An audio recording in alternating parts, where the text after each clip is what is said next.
Beautifully made. Just need a hairdresser.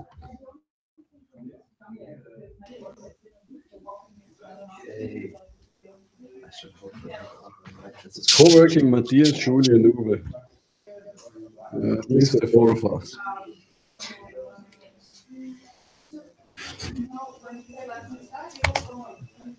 The camera is really wide angle.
But yeah, I mean, I could easily go back to a error. But again, I don't use that much processing power because I'm not editing anything beyond photos. No, I do photos a lot, and like I have like a full frame, and with the air took a while to because I do all the raw photos. Okay, yeah. And so the air was kind of on its limit. But the processing power is not that much different to this one than to my air. Actually, I found out. Yeah, Which unfortunately really, it should be though. is. I mean, because I mean, your you know, ear like, would I had the air like the high-end air. Yeah. You know? But if this is like the base version of the 15, and it's got like a quad core in it, and the other one's like No, this is lots of ticks. Yes. yeah. But that's why it This should is be not the basic version. yeah. It should be like a lot faster than the ear. Yeah. The problem I have on mine is that it's a really small thing that shows you off so much because I bought it in a French-speaking country. And actually, the keyboard. Leo had this problem as well. Mm-hmm. So it's a QWERTY keyboard, but the buttons don't match. Right. So I think, or it's the other way around. Which is it?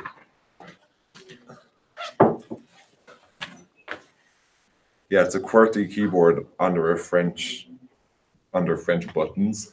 So when you first use my laptop, it's like it doesn't make any sense because you're pressing Q and you're getting A, and it's just. Okay. Are we all back? You need stickers maybe or something. It looks I mean, shitty, but yeah. I'm used to it now. I mean, it rarely throws me off anymore. I've had it for a year and a half. Not just a year. But yeah, when I first bought it, I didn't notice it, and I was sat there like, "What the fuck? They gave me a broken computer."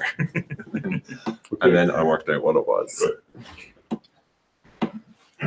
Okay, so the idea for the afternoon was to talk about the operations of the co-working space, and also already on the one hand with an understanding of what is it actually that Uwe and I do all the time, and then to figure out like if this would be more people, how would we actually organize this with more people? I shared the business plan with everyone in the group, but the business plan is not fully updated always, and we had a lot of learnings since we first created it, as it's always in a business. So I have a document that we did at the end of the first year, which is also already a year old, but it's a little bit better than a 2-year-old business plan. Just to give you an idea on what we actually do. And I will try to put this on the screen behind me, and I shared it with the Hangout groups. Click on and it's go on.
Unmuting myself.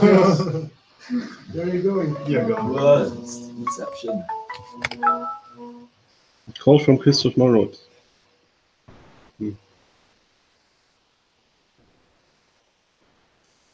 Can you send Christoph the Hangouts link?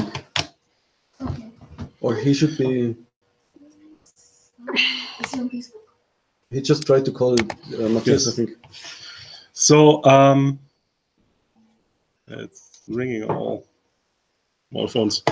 So basically, I mean, when you look at the business plan, we thought about a lot of different things that would be important for the co-working space. But after running it for a while, we actually discovered it's not all these things have the same importance. So basically, when you look at the business activities of the co-working space, it's on the one hand about attracting people. This is marketing. And I think this is, at least in the beginning, this was absolute core to get people to Bansko and to convince them that this is a good place for them. This year, there were already a lot of more people. We had much more word of mouth. But in the first year, basically every single person that came because either Uwe or I personally invited them and stalked them and kind of applied a little bit of pressure in all directions to make them come here. What we learned is, first of all, the way how we market. So we use a lot of content marketing. On the one hand, we have volunteers that mostly write articles for us that then we distribute. And we also approached a lot of different bloggers and influencers to write about us. So content marketing is our biggest strategy. Also, we had these weekend events that I already mentioned. And the goal for the weekend events was always to create buzz, basically to promote the off-season. Right, because like in July and in January, we don't have a problem with people here. But in April and in November, it's a little bit different, which is why we had these weekend events for different topics. We had a freelancer weekend, we had a crypto weekend. We did the co-working unconference a few times already. Now we have the co-op weekend, and there's a reason why it's now and not in December, because now it's less busy here. And also one event that worked really great was the blogger event, where we invited travel bloggers to come here. And obviously they are all influencers. They posted on Instagram. We did an Instagram walk to Bansko. And the whole reason for all these weekend events, it's like here in the marketing category. It's not in the profit-making category. We did some vacations initially. So we had some vacation people here. Currently, we try to avoid this because we don't really have space for a group anymore. But in the first year, this was one of the strategies to fill the space with actually groups so that other people would bring their groups here.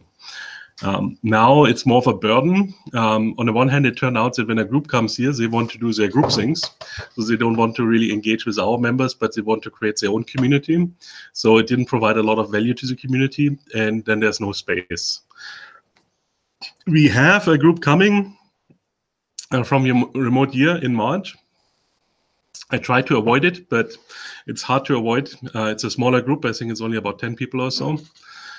Which we will somehow squeeze in. But obviously, these group thingies create problems, especially if they come during the high season.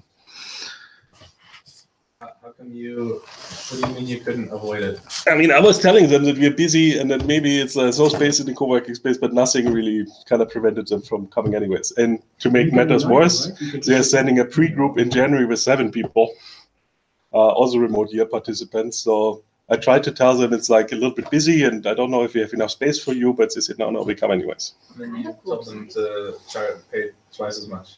No. Matthias, what kind of groups are they? I mean, this is multiple companies and projects that run workations, and the idea is always to combine work and vacation.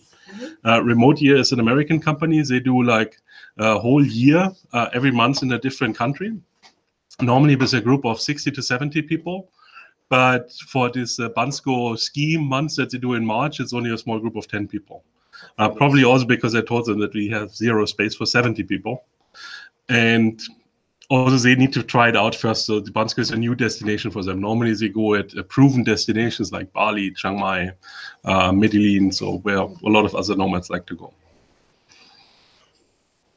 We also found out that Facebook only works if we promote it. So we need to spend on ads to really get people to see our content. We also, as I said, so Uwe and I, we do a lot of personal connections. This is also the reason why we go to other events. and to attract people. So Uwe was just in Chiang Mai at the Dynamat Circle, which hopefully will bring a few people here. I will go on the cruise this month, where I speak in front of 500 nomads about Bansko. So this helps if people see us somewhere else and then hear, okay, yeah, maybe we should go to the Orange people at some point. And yeah, we did probably not enough public relations. I think there's more room there, but we got some good coverage from national and international media about Bansko in the past. And so that being as one of the activities would be the question, is this something that we could do in a group, or how would we do this in a group if we would be a co-op? Or would we do different things to market? That's actually a question to the group. Yeah, I mean, I can go to the next major business activity, or we can take one activity at a time and see what ideas we have, how we would do this. Yeah, I mean, let's stick to that, right? Can you make it a bit bigger, maybe? Yes. I think it's not. I think it's not easy. Perfect. I mean, a lot of this stuff we will be doing remotely. Like you said, you guys go away and promote at various events, Nomad Cruise, DC Circle, and all that stuff, DC Bangkok. I think a few of us would be going to similar events anyway. So that's one area that's kind of by default going to be covered. Obviously, I would think we would make an agreement, like if you're a co-op member and you're going to DC Bangkok, you'll wear the t-shirt or something. You wear the t-shirt at all times, okay? It's nothing to do with co-op member. Isn't my color, so that's just one thing anyway. I thought it was one part of it that's kind of straightforward for us to take some responsibility for. I mean, the thing is also not only going to the event, but I think an event only makes sense if you speak. So people would need to kind of apply for speaker slots at different events. And I think there's a lot of room. I mean, if we have more people, obviously we have more people that can spread the word. And generally, it's a good story. I mean, this whole thing about building a base in the mountains, like people kind of like this story because it's unusual.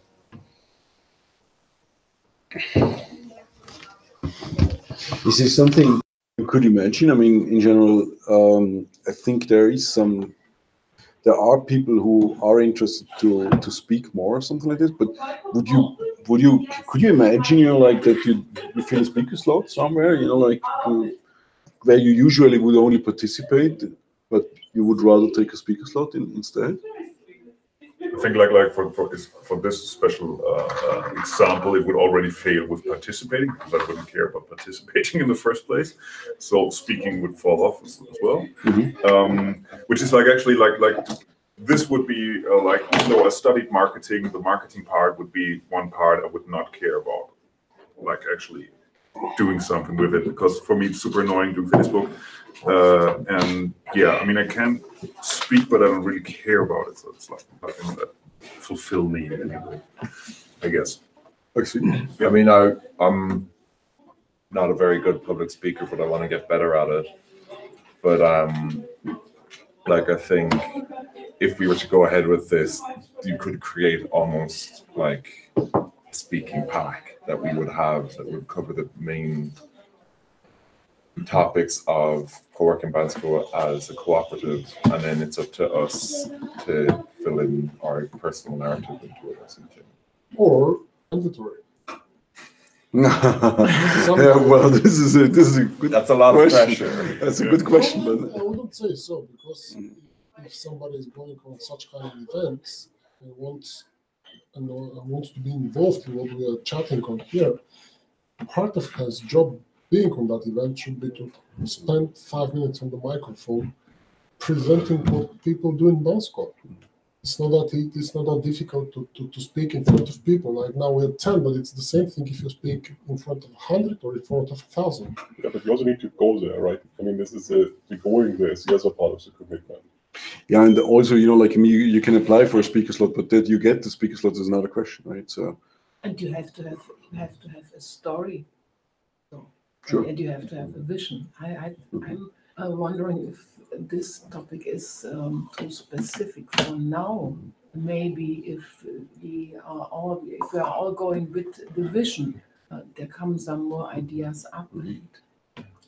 I mean, I'm pretty sure that if we go along with this, then we will have a story that's basically, hopefully, like this is basically the ground rule we need to find. Basically, is a story that we all can tell to our friends, like without having to think about it, and nothing like. And then we add like 10 slides to that, and basically you have presentation. But that would take a a, discussion here is organizing the bylaws and how we're gonna appoint teams and how we're gonna vote on those things.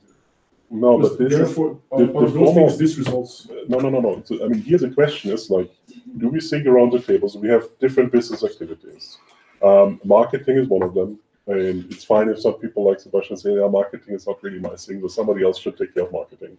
Obviously, the idea is that some people do one topic and other people do a different topic. But just looking around the table, is this something that we feel? Yeah, as part of the co-op, I would be willing to write an article from time to time and share it on social media. Maybe I take over the Instagram account or the Facebook page. I love to go to a lot of startup or nomad events, so I could think about speaking there. So is this something that, as part of the co-op commitment, we would be in general be comfortable with? Or is this something like, no, actually, I don't really want to spend time on any of these activities? I mean, depending on the specifics, I'd be comfortable doing some of that. If it's like writing 500 words on co-working bands go, that's not a huge commitment. And then obviously see what more is involved. But there's nothing there that jumps out as in like, for me personally, that's a red line. I think, like, maybe, after lunch, the focus is on, is somewhere else, probably in the stomach. So the thing is, I don't know whether you got all this, the idea, like, these are the activities, like, which we addressed, like, after we were into business for a year or so. And these are the things which we cover, like, those are the things, like, we, as you might have seen, Matthias is posting much more than I do, but we are constantly posting, like, I do more on LinkedIn, Twitter, and Instagram and stuff like this. So we are constantly promoting co-working months. It's not a coincidence that we are all here. It's like, it's because it grew in, it grew awareness and stuff like this. And so the idea is, like, that within the co-op, the work doesn't get less, but it is less for each individual. But nevertheless, like, we should promote and speak, get the word out, and this. I don't know. Are we on the same topic here? Yeah, I understand, but yeah. Again, I feel this is very detailed, it's not almost operational, rather than discussing how the co-op will actually decide on this. Yeah. We can have an opinion now, but then we're gonna potentially change it anyway in the future, and how do we change it? Okay, I mean, the session now is actually the operational session. We will have the bylaw session tomorrow. But I mean, for me, it's like, if we do the co-op, would we have somebody in the room, for example, who says, okay, I'm willing to take marketing as a topic on, and then of course other people in the co-op will collaborate. So if you take marketing as a topic, it doesn't mean you have to write all the articles and do all the posting. You kind of get help from different people in the group, but is here somewhere who says, yeah, this is a business activity I could see taking over as part of the co-op. If I have to answer personally, I'm not strong on that. I use Coop and I pay for that to my business. So I'm not your guy for this. I can help in other topics. So I saw a hand from the back, so at least there's like one person who thinks their marketing could be something. And I think there's multiple different topics that we will see. And yeah, basically we need to find someone for all of these topics. And the leftover topics maybe Uwe and I keep, but if we keep all the topics, then There's no sense. There are some people for marketing. 2 minutes for marketing. Marketing. No, I was asking to speak. No, I would answer the thing at two levels. For me, the co-op owners, we will all be ambassadors for. That's what I was trying to say. We That's will right. all participate to marketing in a way. This is the first part of my answer. Okay. And second part, some of us are already in some parts of these things that appear here. In my case, I like to write articles. I'm happy and I already do that. I share when I live a very good experience at a place. I share it on my own social media or blogs. I would happily change that and write on the co-working social media and blogs and maybe share after this on mine. So yeah, and I'm sure maybe not on all these topics, but I would happily contribute to this. Thank you. Yeah, I mean, like the first thing you said is definitely true. Even though I say, okay, no, fuck marketing, like this, I wouldn't care about that. But of course, like if I would ever speak to people, I would still be an ambassador. And actually, I already am, even though being a member. Like I guess we all are in some sort. I mean, I have regular conversations with people. This is why I mentioned it earlier, trying to find somewhere to do retreats and meetups. So that's a natural progression, because that's similar to what I do. Like we have a property in Rome that I'll be promoting. So this would be an extension of that as well. So I wouldn't be able to do all the marketing, but I would be able to help with one aspect of it. And then, as you guys said, just be an ambassador by default. Okay. Another operational topic that is pretty important to us is like, how do we actually retain people? So once we got them here through our marketing, the question is, how do we make them stay here? And there's different aspects to this. So I think on one level, it's like the infrastructure of the co-working space just needs to work, right? So if the chairs are not comfortable, or if the coffee is cold, or if the electricity is out all the time, then there's the problem. So we have always this infrastructure topic. And I think for the infrastructure topic, it will also, if we decide for a second location, I mean now, so we see this like whenever we start something new, then infrastructure is more of a topic. For continuing operations, not so much, but when we first got the quiet space up and running, this was like a topic for at least 2 or 3 months or so until everything was fixed, like the plumbing and the heating and the painting and the roof. And then now there's like replacing windows. And also this is something like bringing up something new. Of course, Svetlina is helping with talking to the suppliers, but there's lots of decisions to be made around this, like which window blinds do we buy? And do we buy the window blinds and the curtains and stuff like this? And it always needs an owner. And I think for the second location, it would be similar. So if we bring up the second location, there's a little bit of construction work to be done. There might be some painting to be done. There's putting in furniture, making it look nice, making sure that the electricity, we have a separate electricity meter and stuff like this. So irritating people, I think, is an infrastructure problem, but it's also a community thing. And we have moved more and more to a model where actually most of the events are put up by the members.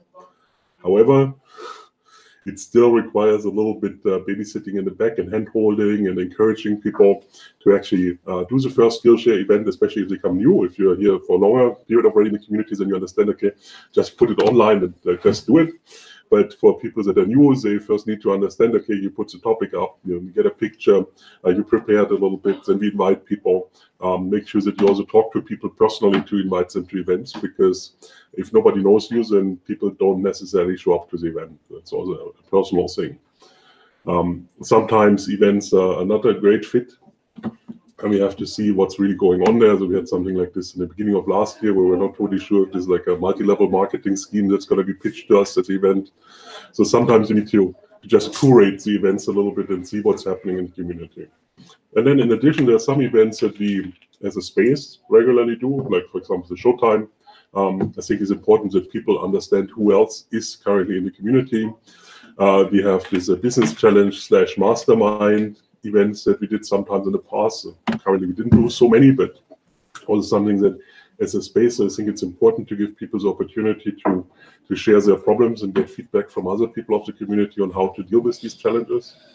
For the barbecue, I mean, it's now fully community run, but still somebody needs to make sure that we have enough gas, or if you don't have enough gas, tell the people where to get the gas. Well, the answer is so obvious, like we can split that in 2 directions. People that are working commutely and traveling most of the time, but being members or part of this, can do the communication online, present the event, and kind of like get the personal contact to the participants. But it's going to be like, as far as I see around, if we do it, it's going to be the 3 of us doing all the on-site organization. No. I don't see it like this. I think that the members that are here and also the Coop people, even if they travel, they're here at a certain point of time, right? So we don't expect people to organize an event here when they're in Chiang Mai. That's not going to work. But if co-op members are here, then of course they should also help with the things that are happening here on location. And some stuff can be done remotely, but especially for events, this is really something that you need to talk with the people. You have to check if the room is working and if the presenter knows how to operate the projector. Just small stuff. I mean, it's not big stuff, but it's still kind of, making sure community events happen. Also, what's important is that when we have events, to see that there's a little bit moderated, especially events where we have like people that share, that we make sure that nobody is really hugging all the space at the time. I think one of the, I think this is a great example, also to measure the success, in a way, we had, we are now in the second year of operations and we have our third community manager. So it's like the community managers, they get like inspired by all these people and they start their own stuff, right? So it's not that we kick them out, but they leave us because they want to live their own dream, right? Fair enough, that's the way it is. I find it also very inspiring, so it's cool. But it puts a little bit more pressure on us. However, there was a gap in between. So when Elena left us, Svetlina did not take over immediately. So there was like, in the beginning we thought it's 1 month, but then, it turned out to be 2 weeks. By the end, Svetlina came earlier, so it was only 1 week gap, between the two operations managers. But the problem was that Matthias and I have been traveling at that time. And also at the very same time in this week where we have been not in the space and where no operations manager has been in the space, there was also, we got awarded by the municipality. So we needed to take the award as well. It happened everything in 1 week. So remember. Yeah, me too. And so the thing is, and what this situation actually proved is that it even worked when we are not here, and even worked when the operations manager is not here. And I think, this is a real success story. It was really cool. And I'm so proud of the people, getting the award, like Philip has been part of it, for instance, and Jürgen, Jürgen talked, and had a speech, even in 2 languages. And so this was really, really cool, And also we asked, because we have these tokens to, like, here the yellow one, to enter the doors, so we had to ask our members in order to give out tokens, like if somebody new knocks on the door, and wants to be part. And we did lose a member for 2 days though. Oh yes, I have heard so. Yeah. Okay. Marcus, we lost Marcus for 2 The hot days. springs. Oh, yeah. He walked home. This was not a good choice for my Okay. So there's room for improvement. What this showed is like that, and I think this is actually where the co-op kicks in fully. Like where the ownership, where the stake makes a huge difference. Like. It shouldn't be a question anymore, like when we co-op members are within, like that we hand out a token to a new person, for instance, or stuff like this. And I think, see it from that perspective, in a way.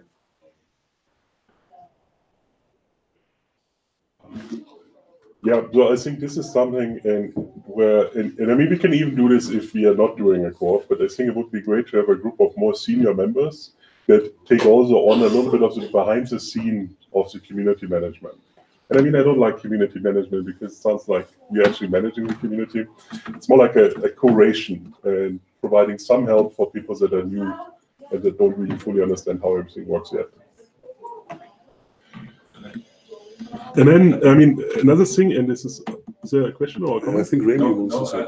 I would kind of think this community management maybe on a turning role, like every week or something like that. Oh yeah, that's a good idea. Mm-hmm.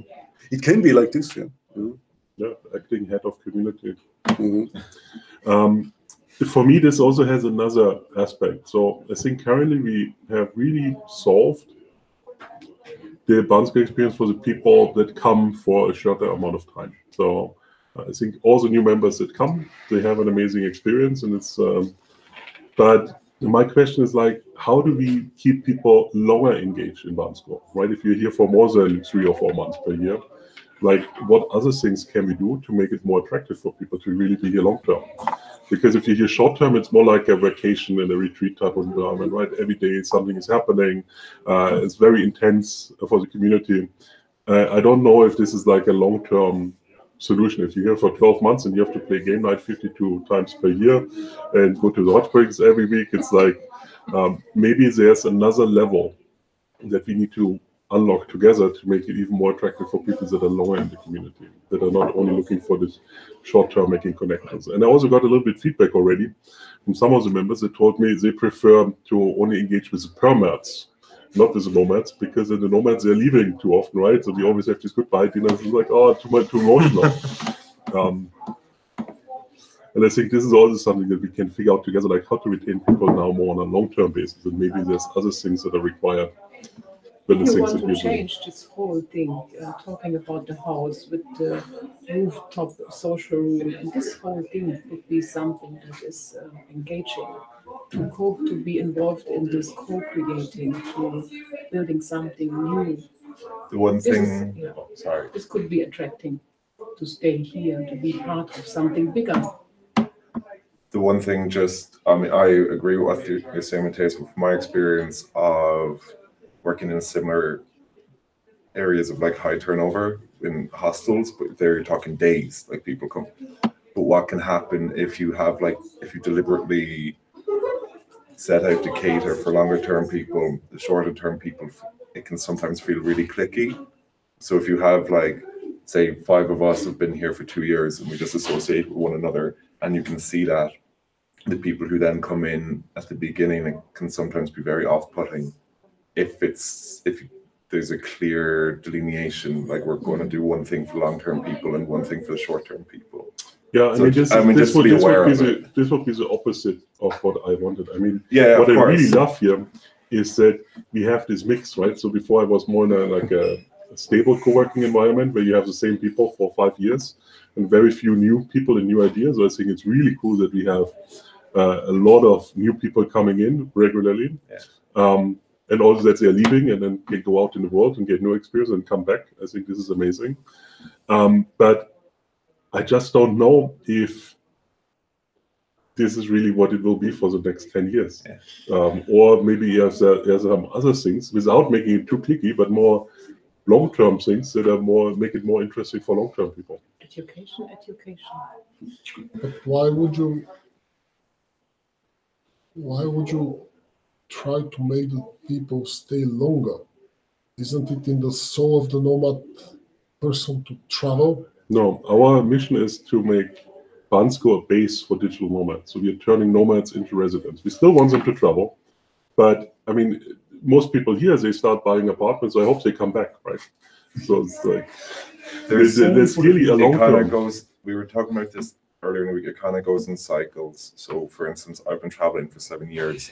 I'm ready to settle down now, but some people have been traveling for 3 years. They still have more they want to see. Some people have only been traveling for 2 months, and they have the whole world to see. So you're always going to have different people looking for different things. Not everyone is still planning on never settling down. It's like a grown-up nomad thing to settle down, more or less. Exactly. Establish your application. And I mean, at least a bit. I think also everything is geared here towards more longer term. I mean, there's like other co-working spaces where people go for a week, like Sun & Co, or where they go for months, like Co-hub. But here, really, we want people to stay longer, which is why we discount the longer memberships, why we try to tell people about apartments by saying them not to buy one, and they're like, no, I will buy one. So I think, and this is interesting, if you have this mix of people that here more long-term, and you can see this in many examples, right? So we have some people that started working together, and that just doesn't happen if you only meet for 1 week somewhere. So I think it needs to be a mix of more long-term and more short-term. And I mean, I count myself more into the long-term camp. I just wonder if the current experience at co-working Bansko, if this will be also the future experience for all time, or if there's something more. And I think there's something more. Now we have more people that are here more long-term. We didn't have this initially. So now the question is like, yeah, if there's something more, what is it? And you mentioned education. I don't know what. Education. If I can learn something new, and we all know it's a big part of staying in Bulgaria is the price. it's very cheap to live here, and if I can get more education for a reasonable price, this could be attracting. But that's more short term, right? Or are you gonna stay the next 5 years if we educate you for 5 years? If there is enough interesting education and interesting people, could be 5 years. I mean, one thing that just popped into my mind is that when Kristen was here, it was really nice having a yoga instructor, but this is a similar thing where that's not sustainable. So I'd love to learn yoga and be Yeah. an instructor. I was thinking of the I'd two of love us, to be honest, I'd love because to. I know obviously Is it it's helping you you? can't expect a yoga instructor to be here all the time, but that kind of thing, or like fitness classes, are just something that we as people say, I'm here for 6 months out of the year. I know that if I go every 2 weeks, it's going to be people I know and new people as well. So it caters If we for have both more- at the same If we time. have more permanent membership, we have more cars, then we can do more things like going to Whiskey Fest, to the wine thing. And that's how you stay entertained / educated. So like the 2 trips you guys did recently, Macedonia and Greece, things like that, breaks up the time here for longer term people. I mean, I think this is really cool. It's also based on who is here, right? So the yoga happened because all of a sudden for like 2 months, there were tons of yoga people. There was also a ton of fitness people that did the boot camp together at another time. Now we have a lot of people that like to play soccer, but this is always depending on who is here. And I think if you have 2 yoga people, you can start with the yoga videos again and then see maybe we get a third person in there. Yeah, all I meant was just like if people are aware that if you come and you settle in Bansko for 6 months, you can do yoga every month, every week. You can play soccer. You can have some kind of class, some evening class. You might get 2 trips to Greece in that time. Play soccer. Just advertise these more. I think that's actually like maybe an addition or like an idea for the general vision, maybe, because there are some things lacking in Bansko still that, you know, a nomad likes to do, have more vegan food, for example, or do yoga or whatever, like, you know, this kind of stuff that you have in Chiang Mai or have in Bali in abundance, and you don't have here. So this could be part of a vision to basically find those things and add it. It's not an answer to what we're originally discussing. I was just picking up on your thought. Yeah, I'm not sure if that brings anything for like making it more interesting. Actually, it does something for long term as well, right? Because you're if you're only here for 3 months, you might not miss vegan food because you don't care about it, or healthy food or whatever. If you're here longer, that's something that makes Bansko more The way interesting. how I would see this is if we want more vegan food, first of all, we need to have a few members that are actually vegans. Yeah. We just lost our favorite vegan to Plovdiv. And then maybe those members should try to get something going with vegan food. So I don't believe that the co-working space should be the one who is organizing all these things. It's more like, yeah, of course we can hire as a co-working space a yoga instructor, but it's just adding overhead and it will probably not interest most of the people. But if we have a group of people here that want to do it, and they hire together, we have the facilities. If you have a group of people that want to eat vegan food, we'll ask Mariella to cook vegan food. I think it needs to, also the trips. So yes, we did some trips in the summer, but not because we organized it, because there were some people, hey, it would be really cool if you go kayaking. I think one of them wanted to get picked up from the airport in Skopje, so it was a little bit selfish. She said it would be nice if there's like 15 people picking me up from the airport. Now there's some Plovdiv wine tasting thing going on.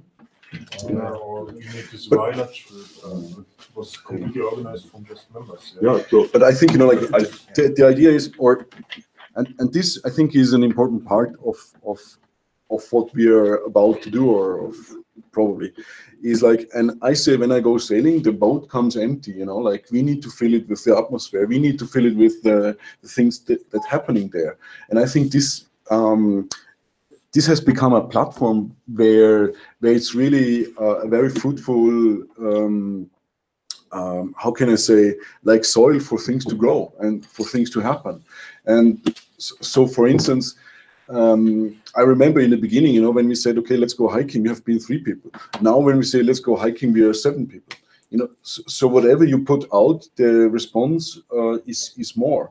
And I think what we do now is very selfish. We say, you know, like, I would like to do that, you know, and then we have like maybe a bunch of people who wants to do the same, and I think, like, you should do the same if you want to make use of it, like find out what you like to do and then invite the people to do it. And then now it's like there's a lot of people, and the chance is big that you have lots of followers and lots of people who are interested. But I think that's a good thing we could maybe do a bit better doing these community events, like not the usual events, like this Clever and so on.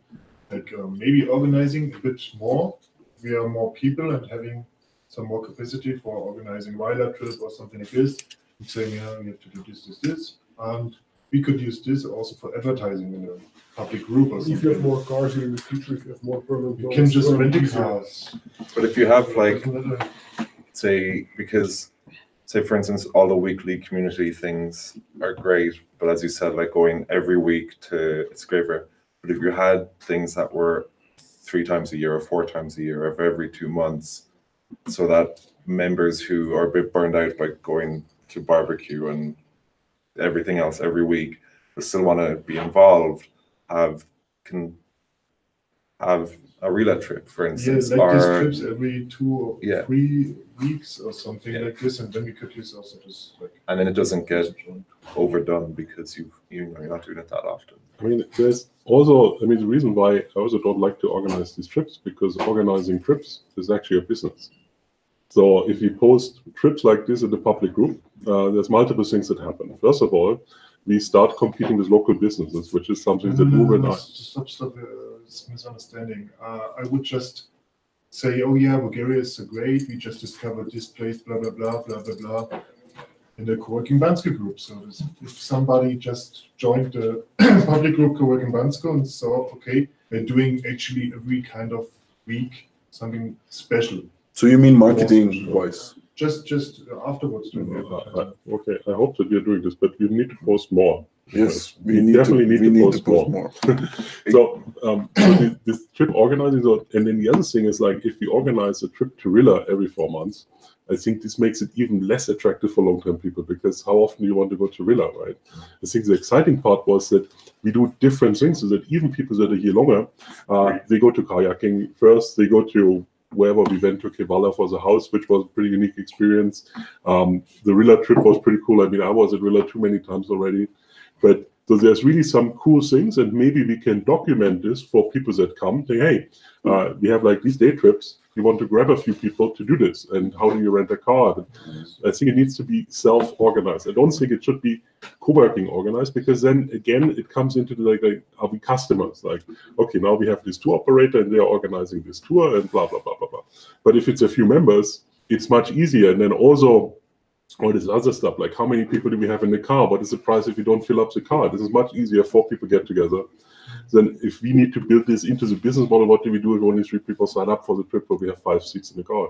It's providing the templates for what you can do, maybe it could be. So this trip is good for 4 people, this trip's good for 10, this is how much it costs, this is the best hotel to stay in. Difficult actually to organize. Yeah, I mean, I think it would be great if we kind of just collect and document our experiences more, maybe in a wiki. We have a wiki. Where's the wiki now? It's on wiki.coworkingbansko.com. It's pretty empty now, but at least you can connect with Google, with your Google account. So we specifically made it single sign-on.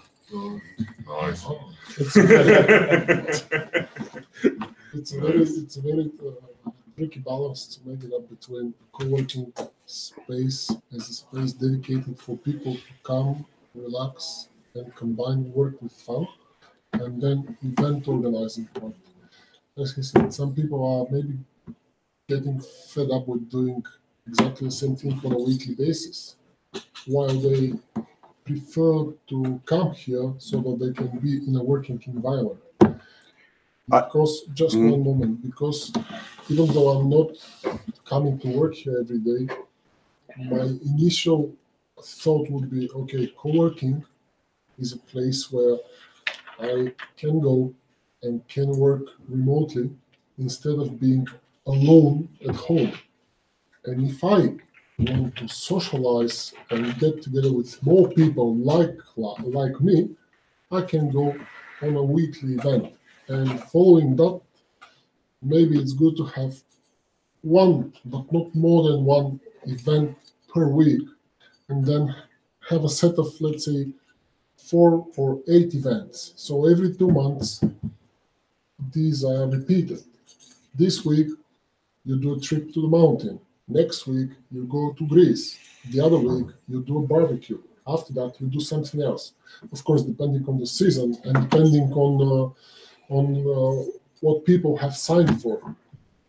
Yeah, I think we have this to some extent. I mean, we have an event every single day. So if you are here a member of the co-working space, Yeah, but isn't it too much to have every single day event? Well, you don't have to go every day. It doesn't mean that everyone goes every single day, right? So we are about 40 members now, probably about 30 in Bansko right now. And maybe we have 10, 12 people at game night. So not everyone needs to go. Yesterday we were, I think, 17 or 18 at Disc River, which also means not everyone needs to go. Tonight, I think we have about 10 people joining for Banski Han. So you have choices. But instead of co-working space organizing it, most of these things are organized by the community. I think yesterday also was like a hike where just a few people said, okay, we have 5 people, we go hiking. But the idea is, I think, like, we're talking different levels, okay? So, but also, we're talking about the current situation. So how will it be, like when this thing grows a little bit, Like, let's say we are 100 people or 150 people, then probably one wants to do a tour operator business and really runs this thing like as an offspring, And I think, like there's many possibilities behind this entire thing. So if you look a little bit at the moment, like we focus like very narrow on these problems, and we see, like how does this work out and stuff like this. But I think, the people take what they like and they leave what they don't like, and that makes absolutely sense. So it's a platform which provides the possibility or things to happen, and you are ought to use it in a way where you think you're comfortable with. Yeah. It's good to let the initiative of the events to the members. Yeah, but at the same time, the role of the Coop, the management, is just to coordinate and to promote and to encourage this, but not much more. But at the same time, as Matthias says, if you wanna grow and keep people permanently here, you have to attract them somehow. So these members should be approaching the newcomers and offering them variety of things, not just let it go like this and hope that everybody will contribute enough for the place to grow. Well, I think there has to be a further commitment into that. Yeah, but as a member, in being here for the last year, this has happened. This isn't something we have to invent. This is already happening. Right? The show time we had the other day was 15 people or something like this, and it was really cool. And we got to know each other, and these kinds of things are already happening. So it's not I don't think it's something we need to discuss we're inventing it from scratch. It's just these are the things that are happening, and we just have to keep them going. Yeah, interesting. This topic stirs a lot of thoughts compared to marketing, I guess. Right, and I think also because it speaks to. I mean, the us that are interested in the co-op are probably people who are already living in Bansko or intend to stay here for a certain amount of time. So the retaining aspect or making it more interesting long term is obviously a topic that triggers or is it's easy to get invested in that for all of us, I guess. Yeah, which makes it quite cool. So I think we will not have a problem of finding that. I'm totally with you that solving this for 1 month or 3 months members, this is already done. This is working. There's definitely enough going on to keep people happy for 1 month easy, and even for 3 months. Then you have a little drop, and you don't go to every event anymore. But you can. I think this is very easy to keep people happy here for 3 months. This is already working. I think it's also the audience that largely comes here are digital nomads, not the people who live here full time and are members are the minority. We have a constant cycling in and out of people, so you're not really going to get bored because by the time you come back, you're I missed Bansko. It's really nice to just do this thing I did last year. This is how I am. This is how lots of people I know are. Good point. And I think that this stuff, the product, this is essentially the product, right, is the first step in marketing, right? You can have a shitty product and then market the hell out of it, and you're not going to do anything. What do you think is the product? The community aspect is the product, you think? Well, the whole thing, the infrastructure, the community, like the environment. But so the marketing becomes easier if the product is better, right? So Of course. So maybe the reason people aren't so interested in the marketing aspect so much, I mean, I am happy to help with it because that's what I do. But is that the marketing really is like, there's some logistical stuff, like, there's events, posting for events, inviting people, stuff like that, like the events like this or like CUBB. But a lot of it, is you guys have set up kind of a ball that's rolling downhill in a sense. You've done a lot of speaking at events. People know about co-working Bansko and the digital nomad community and the national community. There's not going to be it's a lot less work to maintain the marketing level than it is to start it. So it's not like I don't think it's like someone's going to be on social media like 2 days a week, like posting shit. It's more like, oh, cool, we should probably have at least a couple of articles a month. And, when people are at different events, they're speaking or engaging with people or something like that. So, yeah, I mean, the word of mouth on co-working events goes strong. Yeah. So, I mean, for me, part of making it more interesting long term is also to do more things together. And I think the co-op is one of those things that we can do together that bind us more long term to Bansko. I think there's also other ideas for the future. I mean, I've seen that some of the members started working together virtual, either on project or like a virtual freelancer agency, like an advertising agency. And I have also seen co-working spaces where this is more formalized, where the co-working space is approaching outside customers and say, okay, we have all this talent, how about you assign a project and we will manage the project. I think this could be an idea for people that get to know each other better, especially if they have complementary skills, to also do more stuff together. Right, and then you still travel, but you have some kind of structure to centralize marketing and product management. I know some of the British people here, they started the Sunflower Charity, which is helping elderly homes. And I think this is their way on how they make Bansko for them more attractive long-term, to be part of something that is not only going to the barbecue. And I think we will continue to do the barbecue because eating is good, and I love meat, but it's not enough. So if we are just here spending each week playing game night and doing the Toastmaster and then going to Iskriver and the barbecue and have the movie this is not what makes life exciting. So we need to find a bigger goal. And I think it's more relevant for long-term people than for short-term people, because if you're here for months, it's just great. Like, it's a nomad vacation and there's so much stuff to do and you meet so many new people. People are social animals. They want to hang out together.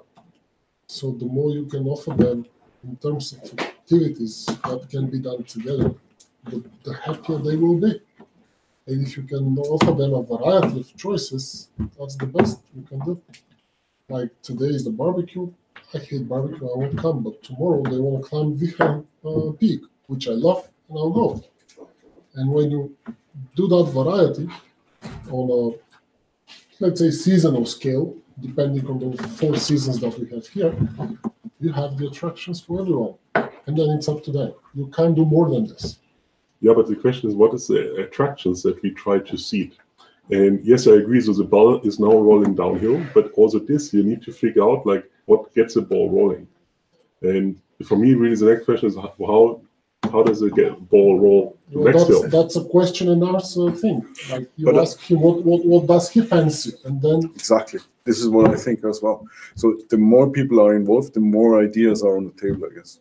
One thing, just from a personal perspective, because it's up on the board, and you kind of mentioned it already, like the incubation and freelancer education.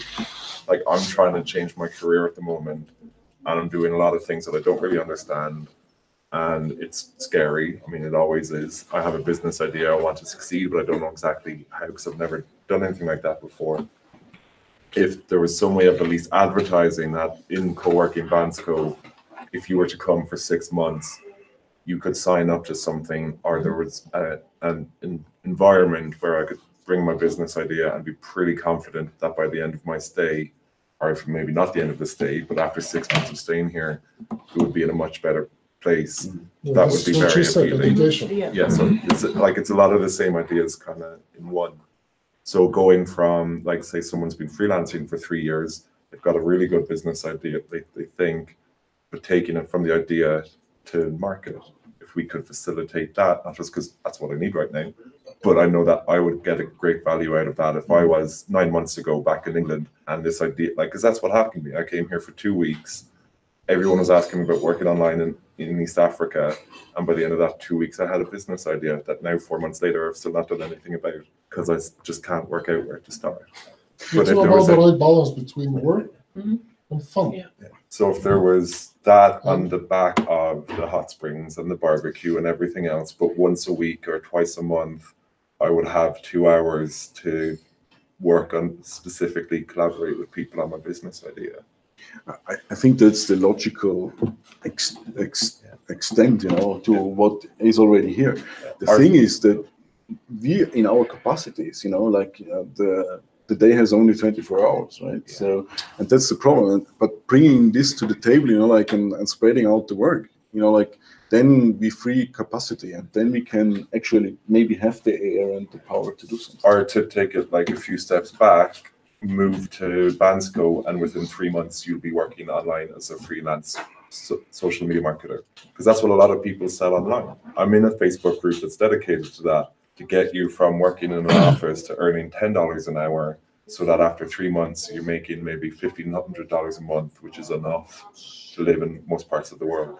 If there was an infrastructure for that here, so people aren't doing it online, but or even do it like once a year, 3 months out of every year, there's some kind of course to teach people how to freelance online, similar to the Nomad Academy that you were talking about. Yeah, I think this would be great. So I would love to have this type of event here. Also, for example, Johnny FD is doing something now in Chiang Mai for dropshipping, where in 3 months he's building dropshipping stores with people. I think a group of 10 people with the goal of selling the stores that they built at the end of the program. I think so we should definitely encourage this. It's not necessarily solving the long-term problem. I think for the long-term problem, so I just wrote down new event idea, pitch a co-worker. So maybe we should have this event where we just pitch like what kind of projects we're working on, what kind of help we're looking for, and maybe to also encourage this type of collaboration more on a regular basis. Definitely. Maybe it's like even a weekend event where we invite other people and they find a nomadic co-founder. Like an open event, Yeah, like a weekend event where we just invite our people, even from Citizen Circle, to come here in Citizen December. even from somewhere else. To find a pitch co-founder. nights. Good. It's almost like the showtime, but maybe a little bit It's more pitch time. time and more focused, so that people who have something specific they want to work on, not what I'm working on, but like here's what I would like help with, or a co-founder or a mentor or something. I think it's a bit of a difference, right?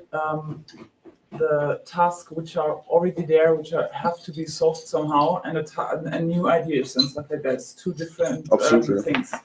And for me, it may sound super critical now. I'm with you. I see the vision. I have the feeling it's going to be a good, super cool thing. But I am a nomad because I try to get out of the rat race. So I try to get out. I love to be self-employed.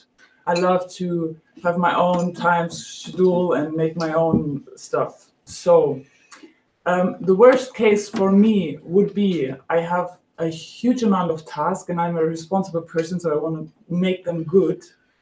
I have a new job, more or less, which with tasks I like, more or less. And now the super critical thing is not the only opinion I have, and it takes a lot of time for me, and I don't get much out of it. This is just, I know, super critical now, and but this is a fear I have, or it's a little voice in my head which says, okay, there's a lot of things to do. I see that, and I think we are different people, so it must be easy. Everyone picks something out he or she likes. But what if we are not enough people to share it? Will I stay there with a 20-hour job in the week after that? Because I can't do that because I'm building my business at the moment. I need the time, so it's very precious for me, for my own business. So No, I think this is way too much commitment. I mean, this is like a job if we would assume 20 hours, but this is crazy. And I already said that nobody's as crazy as me doing this, so you're not looking for similar of craziness.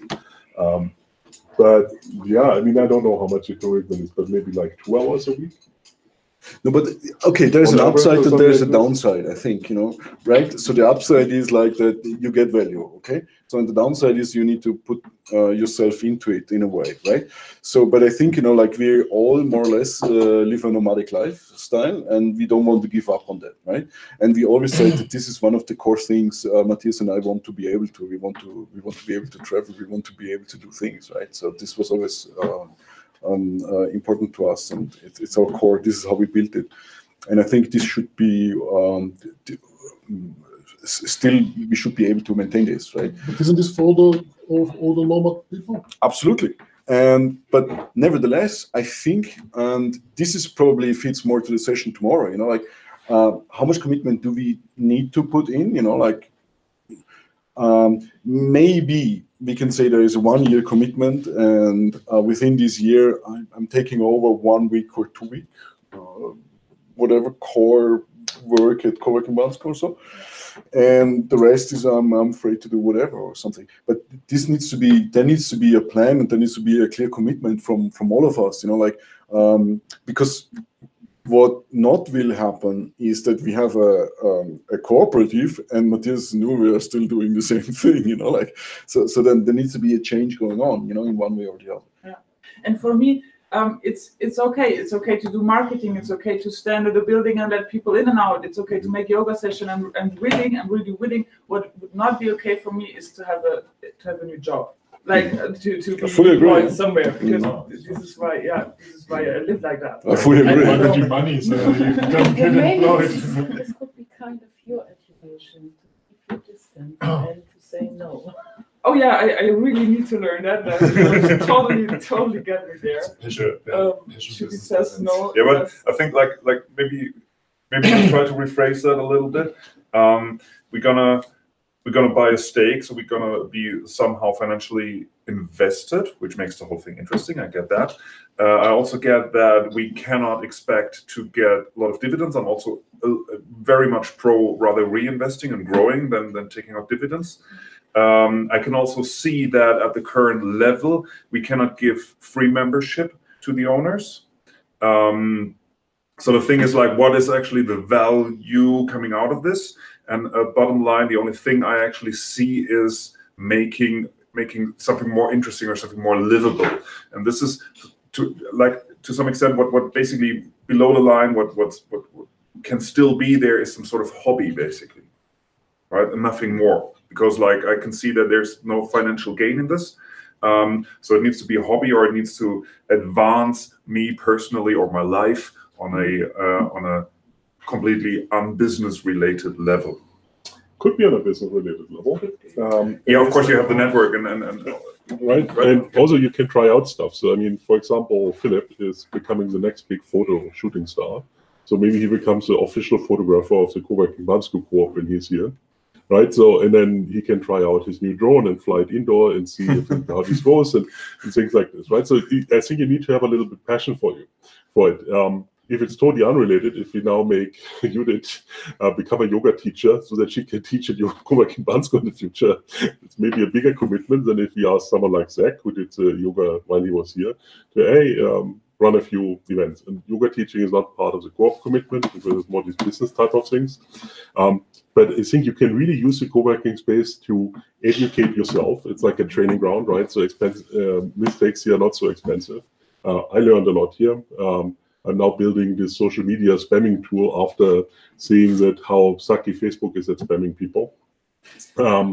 I think if somebody wants to do an education program, this is great to try it out here. Or if somebody wants to do more like event management and do bigger events, and this is a great training ground to see how can you invite people to a freelance weekend and what works. I think this is a great question, actually. What is the value, And why don't we work all from home, So we don't need a co-working space, right? So to be the devil's advocate, right? So, and no, it's not. Because there is a value, and this is why the people are here, and they see. And I think, like, if we see only the €100 we pay every month, as a downside, and I think we're looking at it from the wrong angle. I think, like, what comes out of it is much more worth than €100 a month for me. Yeah, but like the difference there is I can just be a member and pay €100 a month. Absolutely. And I get what I know what I'm getting, and I have the value. So being a co-op owner, there needs to be more value that comes out of it, because the financial invest is at least as high, or in you also have a stake. So there needs to be more value than, because I'm still a member, right? I'm still paying €100. So I think I'm fully with you, and I think, you know, like I disagree in a way.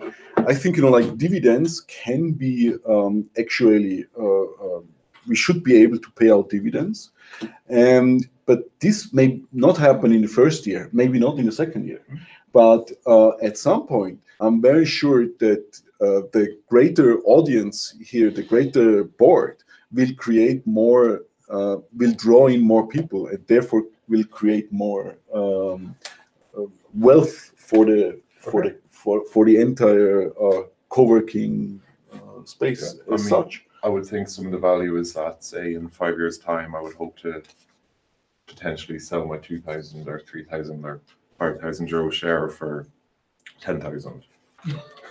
Quite optimistic. Yeah, or 5,500, but like to get a profit out of 20% annual return. Is it a growing share?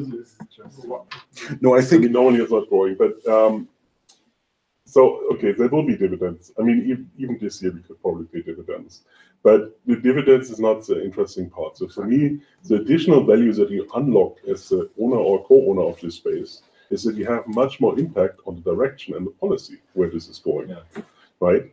And I think this makes a huge difference. Even though we might not all agree to buy the expensive or not expensive coffee machine, in general, it totally unlocks another level of experience. And also then depending on what you actually do in this co-op, and this is similar to other volunteer organizations, it can also help you in your professional career, right? So, for example, Sebastian, we would probably ask him to fix our crappy website. Uwe just sent me something today. Now I have to find somebody in India that doesn't need to speak my language to fix it. And so, but if you have somebody who does this every single day and it's easy for them, and it's like, okay, I'm the master of the best co-working space website of the world, or I run really cool events for this group, professional group. And of course, if it's the events that we do, it benefits the co-working space, but I think there's also another level of value that can be unlocked there. We tried to do one event with Thalassa last year. She's very much into bringing people with zero skills to becoming social media managers. And she's growing a huge community around it, and kind of organizing these types of events for the co-working space also means that you increase your professional network. Plus, you can decide by which events you organize, who is actually coming to Bansko. I mean, it's like, it's not the composition of the co-working space members, it's not random. So these are things that Uwe and I, we didn't plan for Connor specifically to come, but we planned for people like Connor to come. And we planned for people like Sebastian and Andrea and Judith. And when you're part of the co-op, it's also like, okay, how do we do this? Like, who do we want here? What do we want to do with these people? Do we want them short-term? Do we want to do lots of activities? Do we want to do long-term things? Do we want to have a kindergarten together and expecting all the co-working Bansko babies? It's like... Matthias 1, Matthias 2, Matthias 3. Yeah, I mean, now we are the owners, but if you're a co-op owner, you also get naming rights for the first ones. For instance. But I think, you know, like, if we think that the share grows as such, this is the wrong way to look at it, I think. You know, like, if you think that you can, what did you say? From 2,000 you want to make 10,000? Exaggerating. So I think, you know, like, after 5 years, or how long did you say? Jesus, don't hold me to my 4 years and 5. And I think if this is the only gain you make, you made something wrong. Because I think the value will be much more in many different ways, probably. But also, I think, you know, like, you can gain really money with it. Maybe not directly, but indirectly. All the cooperatives worldwide that work well, people don't participate because of the money. Yeah. Because they want to do something. That's not the first point. No, really. But the first point is fully agree. Fully agree. And to answer the preoccupation that I think we all have, it will take our time first of all, because our interest is to implicate ourselves more in co-working Bansko. So Sounds maybe like we're it's committing more a time, and we have other business each of us. But actually, I'm not sure it will take us more time than a real member of. When we are a member It sounds of like a co-working the space, same thing, so just with voting rights, right? yeah. But do you know how long it's it takes to other discuss level. stuff? Yeah. I did it. I did it with the like we owned this publishing. Okay, with all hippies, and we were. And the thing is, you need for taking a decision for a coffee machine, you need much more time than a new building. I swear to you, we make decisions about making new magazines like in 5 minutes, and we were discussing about the kitchen for 2 hours. This is really because everybody has to say something for the kitchen, and the new magazine is like, oh yeah, okay, I mean or not, or I say don't say anything. Yeah, it's very interesting. We have maybe to just print that. It's very With this, very I really like the idea you dropped in liquid democracy. Liquid democracy. Super cool. Yeah, so super basically cool, just get an app for that and maybe even put- vote for put up the somebody. topics and then You get my vote, and you vote for me. So Okay, we're only 20 people, so you can vote for yourself, I guess. but on every topic, maybe I'm not interested. Right. Yeah, but if it is an app on the phone, it's easy just to click yes or no. Yeah. Or not interested. We should do it in Yeah. person. The third option. And I think we also have to trust people with decisions at top, right? So, we will make somebody the head of kitchen, and then that person will have a budget and can decide for the best coffee machine. I don't think you need Yeah, I guess so. Yeah. going on Yeah. Amazon. Also, if you put something up in the liquid democracy whatever framework, then there's one person basically responsible for this task and basically for putting it up there, putting the pros and cons up there, and then it's up to the members to decide on, like, giving their opinion basically on it. Project manager. Yeah, I mean, project manager, coffee, right? Good coffee, expensive machine, higher maintenance, less expensive machine. What's your opinion, basically? Yeah, you need somebody who is responsible for the topic, even with the coffee. I mean, we talk to different. It's like the whole. It's not like just a quick thing.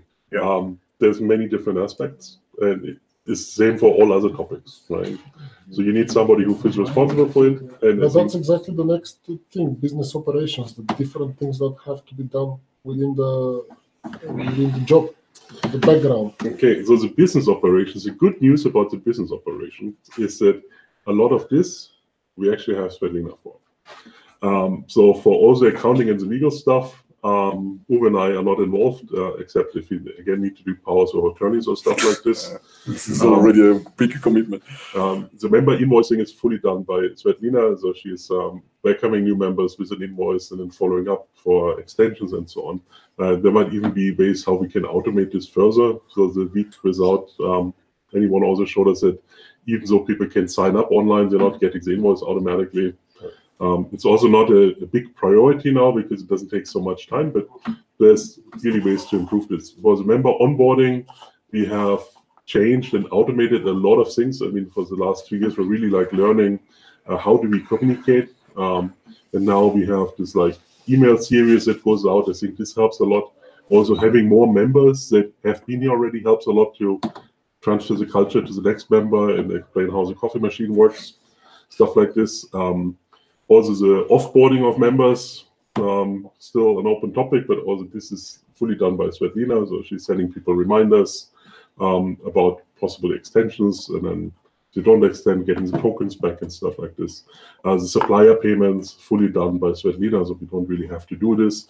Procurement, we have a list of people in Bansko now that we know that can do stuff, including Mr. 50% for plumbing, but we have like a Mr. 85% for paintings. It's a different suppliers now. Also, we know where to buy stuff and what stuff to buy. And the supplier management, I mean, initially it was also like a lot of finding this out. We have a big list with all kind of suppliers. It could be organized better, and maybe it should even be shared with members to some extent. But yeah, all these things work. For partners, sponsors, and grants, our initial expectations were much higher. We basically got 0 out of this so far. But I think this is also something, it just requires bandwidth, right? So I think if we had like a grant committee that would just look closer, like what kind of public funding opportunities could we get for co-working Bansko, there's probably a bigger chance to also get something. Then one thing that we do is recruiting volunteers, getting them here, and then supervising them, assigning tasks to them, make sure they're all happy. We have 2 of these programs. One is Nomad in Residence, where we provide the apartment and free co-working to someone in exchange for 1 hour per day for a month, helping us with things. The other one is the Erasmus program, which is more of a personal program that's linked to me as a person, not to the co-working space. It means there's a new entrepreneur that comes to Bansko to learn something from an experienced entrepreneur. For some reason, they accepted me into this program, which was nice. And the EU is paying a few €100 per month for the Erasmus exchange, so that the person is covering the living expenses here. And also, this is something that we could see if we continue to do this, or in what form we continue to do this. Initially, the idea about Nomad in Residence was also that we are not a lot of people initially. It's better if there's at least 1 more person. Also, we had to cover a lot of different topics, so nobody knew us, so we had a lot of writing. In the meantime, I'm not so sure anymore if it really helps. I mean, now it's really great that we have Shuli for this event and helping us to get the remote participants in. Also, a lot of people were asking, like, oh, can't we stream all the sessions from everywhere, all the events that we do? And I think this is also a learning. No, it requires somebody who is like actually monitoring that there's sound and there's video and checking that it's working. So this is one of the things that we do, and maybe this is something that somebody could also do remotely. Just see, okay, how do we attract people to become a volunteer? How do we select the right people to be a volunteer? And then how do we give them some useful tasks that provide value to the co-working space that exceeds the cost of housing them here? And then following up to make sure that this is published. Also, we have documents and other collaterals that we need to create and design.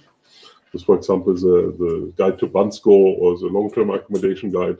We have a whole list of other documents that we could create. So if somebody is really feeling passionate about writing things and collecting data and researching data, that would be a great help, because Uwe is fighting on his book, and I hate writing to begin with. So, yeah, and then there's all kind of other content creation. Sometimes we outsource it, but as mentioned already, so we have to write some articles, some press releases. We have to make sure that we have pictures from all the different things that are going on, that we can put them on Facebook. If you're really lucky, sometimes we get a video. So this is a type of more standard operation. And I think this is also something, apart from the sponsorship and partnership, something that can, in principle, be outsourced. So, and it's also not taking a lot of time from me and Uwe anymore. So this is more like more automatic stuff. How do you guys find your volunteers in the Nomad in Residence? So we post in Nomad groups. Also, we have a few volunteers that wrote articles about being a volunteer to attract new volunteers. It's on the website, so it's very prominent on the website. Generally, there's a lot of people that apply. Challenge is, first of all, is always timing. So we have people that say us, okay, can I come tomorrow as Nomad in Residence? Not so helpful. Then people tell us, okay, can I come in 6 months? And then like the week before they should arrive, they're like, no, I took a job like 2 months ago, now I have a baby and a dog. And it's like, so and this is a little bit sad, because the apartment is available anyways, and then we don't get help, and the apartment is empty. And so it's more about this. We have like a profile that we're looking for. So normally we look for people as Nomad in Residence that otherwise would not be able to come, like earlier starting out. We don't want the single white American software developer staying in our volunteer apartment for free. Yeah, so, and I think the mix is interesting. So it's always good people. Sometimes this also is like a marketing tool. So we had people like Daniela, for example, that were volunteer first, and then came back as a regular member, also Georgi. This happens often. So, I mean, it's also a marketing thing that we tell people, hey, come to Bansko, even if you don't have money, just come. We get cool people. They have a rather affordable experience here. I think when Daniela was here, she posted that she spent €400 or less for the whole month. So, yeah, but it's a good deal for everyone involved. And she's now working with Patrick, right? Yeah. So, and she's now working. So, no, it's also good for them, right? It's not only good for them, it's good for everyone. Actually, 3 people hired her from the court. But this is the whole idea, right? So you bring people here that are starting out, and then see other people can help them either with ideas, or maybe hire them, give them the first jobs. Also, we had what was her name? Yaskna, the other girl that was. What did she do? the travel virtual assistant. Oh, yeah, Jana. Jana.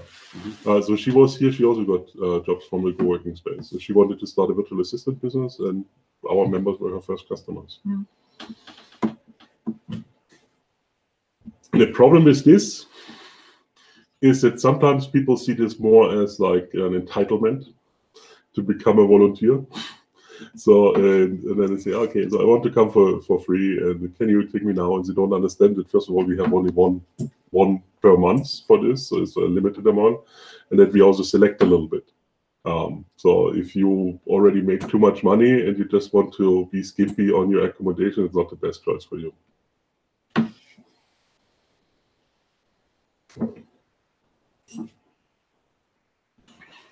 Okay, so just to, sorry, what's actually stuff like managing volunteer, like the volunteer bullet point and the content creation point are the ones that still need a little active overview? I mean, and active the rest overview, is- so this one here, all this stuff that Svetlina is doing. Yes. This would require like an acting manager Sure. Yeah. while being here. So Svetlina is doing most of the stuff on her own, Yeah. but sometimes she has questions, so she needs somebody to answer things that are unusual. Supervising.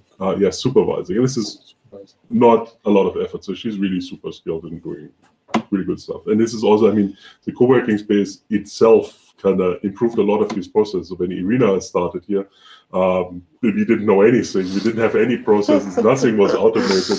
There was no structure anywhere. And she's an artist, so she also doesn't really like structure. She likes more creativity. I wouldn't call it a shit show, apart from the fact That was really cool. I mean, exploded. she did a lot of other stuff, which was very awesome. Like she took care about the community. She helped, to do other stuff, but not really helping in. This is what happens when you But it's- open a physical business in a new place. I've been there before with other businesses. I think it's always when you start a new business, right? So the first year is a little bit chaotic because nobody knows anything. Now we know a lot of things, and also Elena improved a lot of things, and Svetlina. She's running a family at home, so she knows how this feels, and she's very structured. Yeah, and hopefully she stays longer. Doesn't require like a lot of supervision, but still somebody would need to be here. So I think in December we have again a situation where Uwe and I are not here for a week or so, and this will probably work out, so nothing will happen.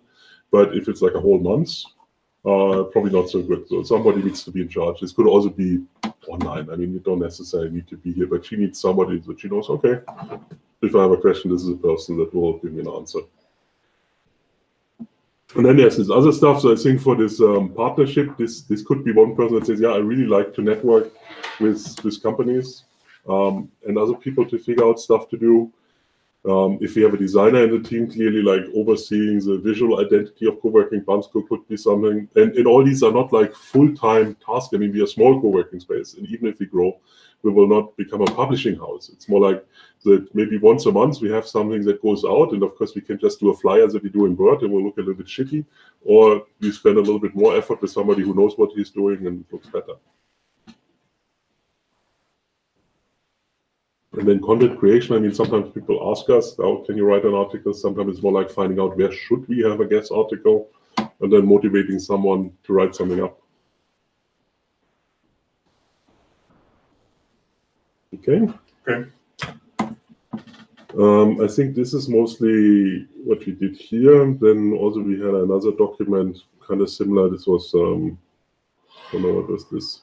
Yeah, this was also early in the year. So basically like, who do we attract? I think this is also something that we could discuss in the co-op. Is this really our target group here that we want to have in Bansko? Do we want to have a different target group?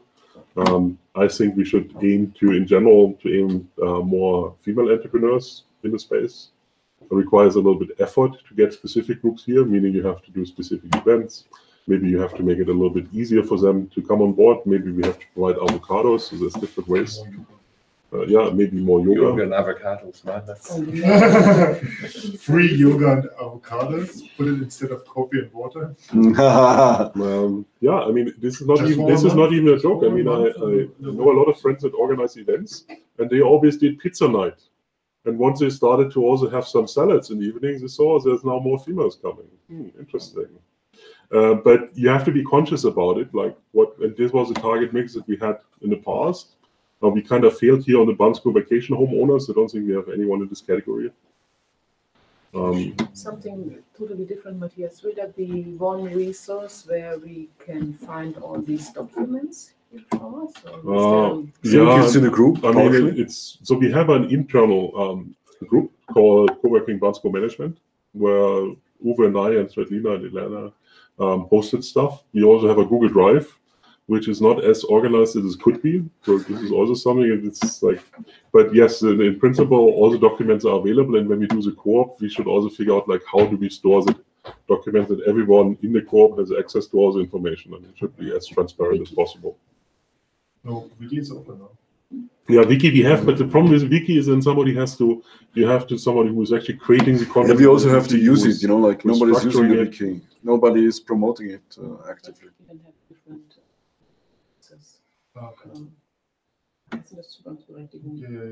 Yeah, but I don't think it's really about the access, right? I mean, I'm happy to share all the stuff. It's more like finding the stuff. But Google Drive, you will find everything. Only if you know that it's there. It has to be there. You give just one context. And I mean, even for this weekend, I was like, okay, where do I find this information actually? So I had to prepare a little bit to remind. And yes, we have a documentation where things should go, but when they don't go there or they don't stay there, it's like.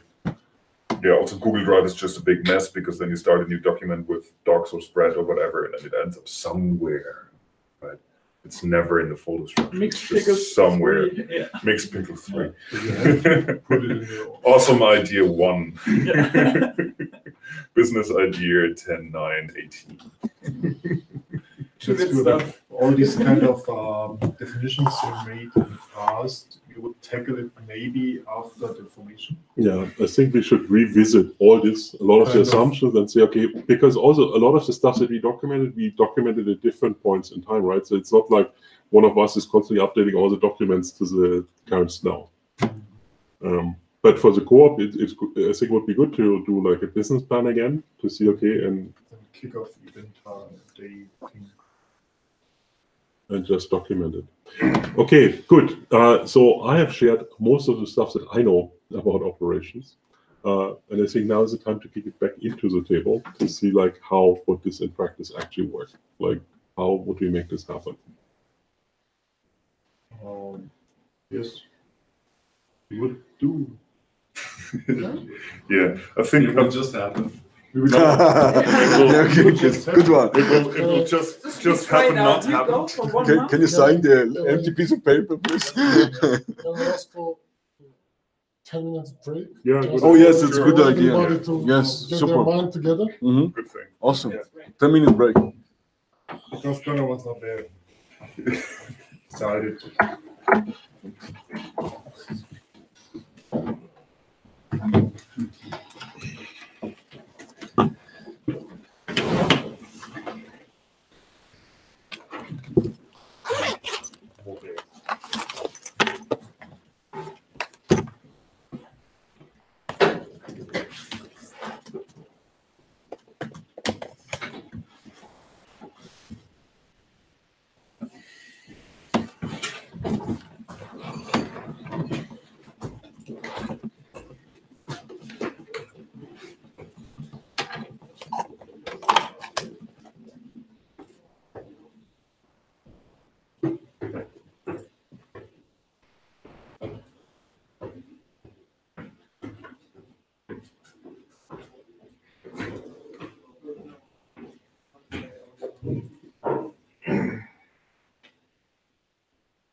We're going to add value. We're going to give you like Miroslav. Malcolm, the autobiography of Malcolm X. We don't want fucking some detective chick lit shit. And it worked. We managed to keep a high quality library. But you wouldn't get away with that in a lot of places. Okay, so while we check on the other people, I just had a call with Eftim. We will change his session to tomorrow, 4 p.m. instead of Sunday, so we will move the sessions around a little bit. He also wants to speak with Uwe and me in private before we have this meeting to avoid unpleasant surprises. So he's not understanding that it's fully transparent anyways, so I told him we should just do it, but he wants to talk with us. So we will kind of split out the time a little bit and change it around to make this happen. And maybe there can be a round of exploding kittens with anyone who's not talking to Eftim.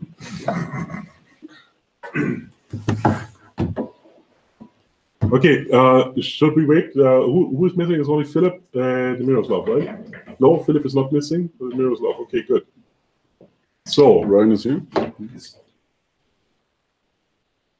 So, operations.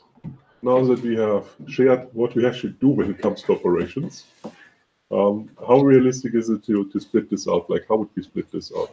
I was thinking, like, I guess, like a dream scenario is that we have somebody who feels super engaged about every topic, and he just picks that up and then manages it from there on, right? Right. So this is probably like the hippie dream. So I guess like there are a few topics that are easy to distribute, and then there are a few topics that are harder to distribute.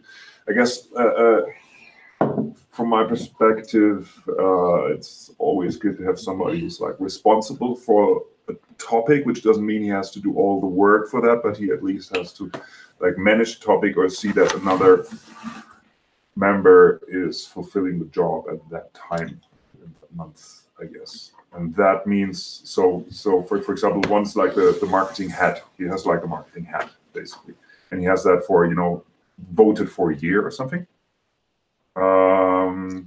But yeah, you have to stick with that commitment basically for a year, which doesn't mean you have to do all the work, but it means that it's your responsibility. And if anybody else wants to know something about what's going on with marketing, you're the person that answers basically. Yeah, that's just one possibility. Yeah, I would add a backup each time there is a responsible backup. Okay. So. Yeah. I mean, it depends on the number of topics and the number of people. If we can do that, sure. Which can cost.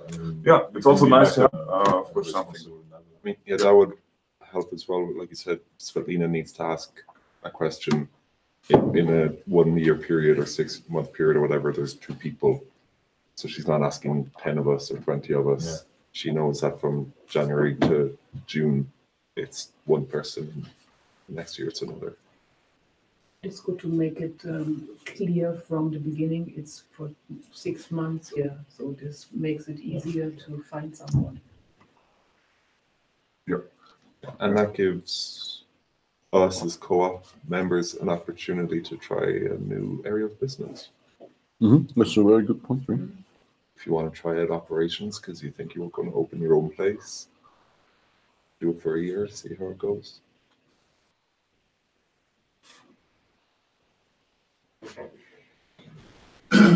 The question about the anybody would just put out kind of profile with skill set, or and say, okay, to this skill set, maybe you could. I think it's more interesting. You don't have to prove your skills to us. I think it's more like what are you interested in? Because it's not rocket science. I mean, we don't need to get to Mars. But it could also be that somebody says, okay, I really want to know more about accounting, so I will be the acting head of finance for a year and just figure out the accounting stuff. That's so much enthusiasm in the room. Yeah, and everyone is like, this is what I pay people for. And we have to talk about how we community, how we work together in all these projects, which tool do we use, and how often do we meet and talk about? And yes, where's our knowledge base? Oh, that's a good point. When is the AGM? Very important, and I hate to communicate all those things and to really work together via Facebook. That's not really co-working. That's just Annoying. Yeah. So be Sana or Trello. Classic argument. Something like this. More focused, those special topics. Yeah, I mean, I don't know how many people prepared something, but I thought that maybe on Sunday we talk about tools and what tools we could use to communicate and run this. We can definitely look at liquid feedback, which I think is a great tool, but Which one? liquid feedback where you vote, like this online assembly thingy. But there might also be other tools, so the two people have their time on Sunday. And the other, like, how do we communicate? I think this is also part of the bylaw discussion. So the bylaws, they have a legal aspect, but also like an operational aspect. Like, how do we agree? Do we like meet once a month online, or do we do everything in a forum?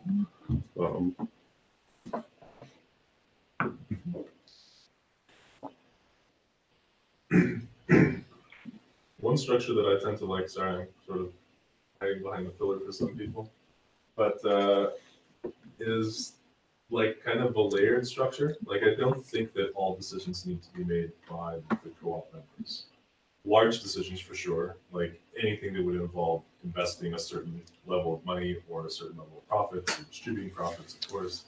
But ongoing operations, I think, should be handled by a much smaller group of people who are appointed and voted on. Obviously, they have to be willing to do it.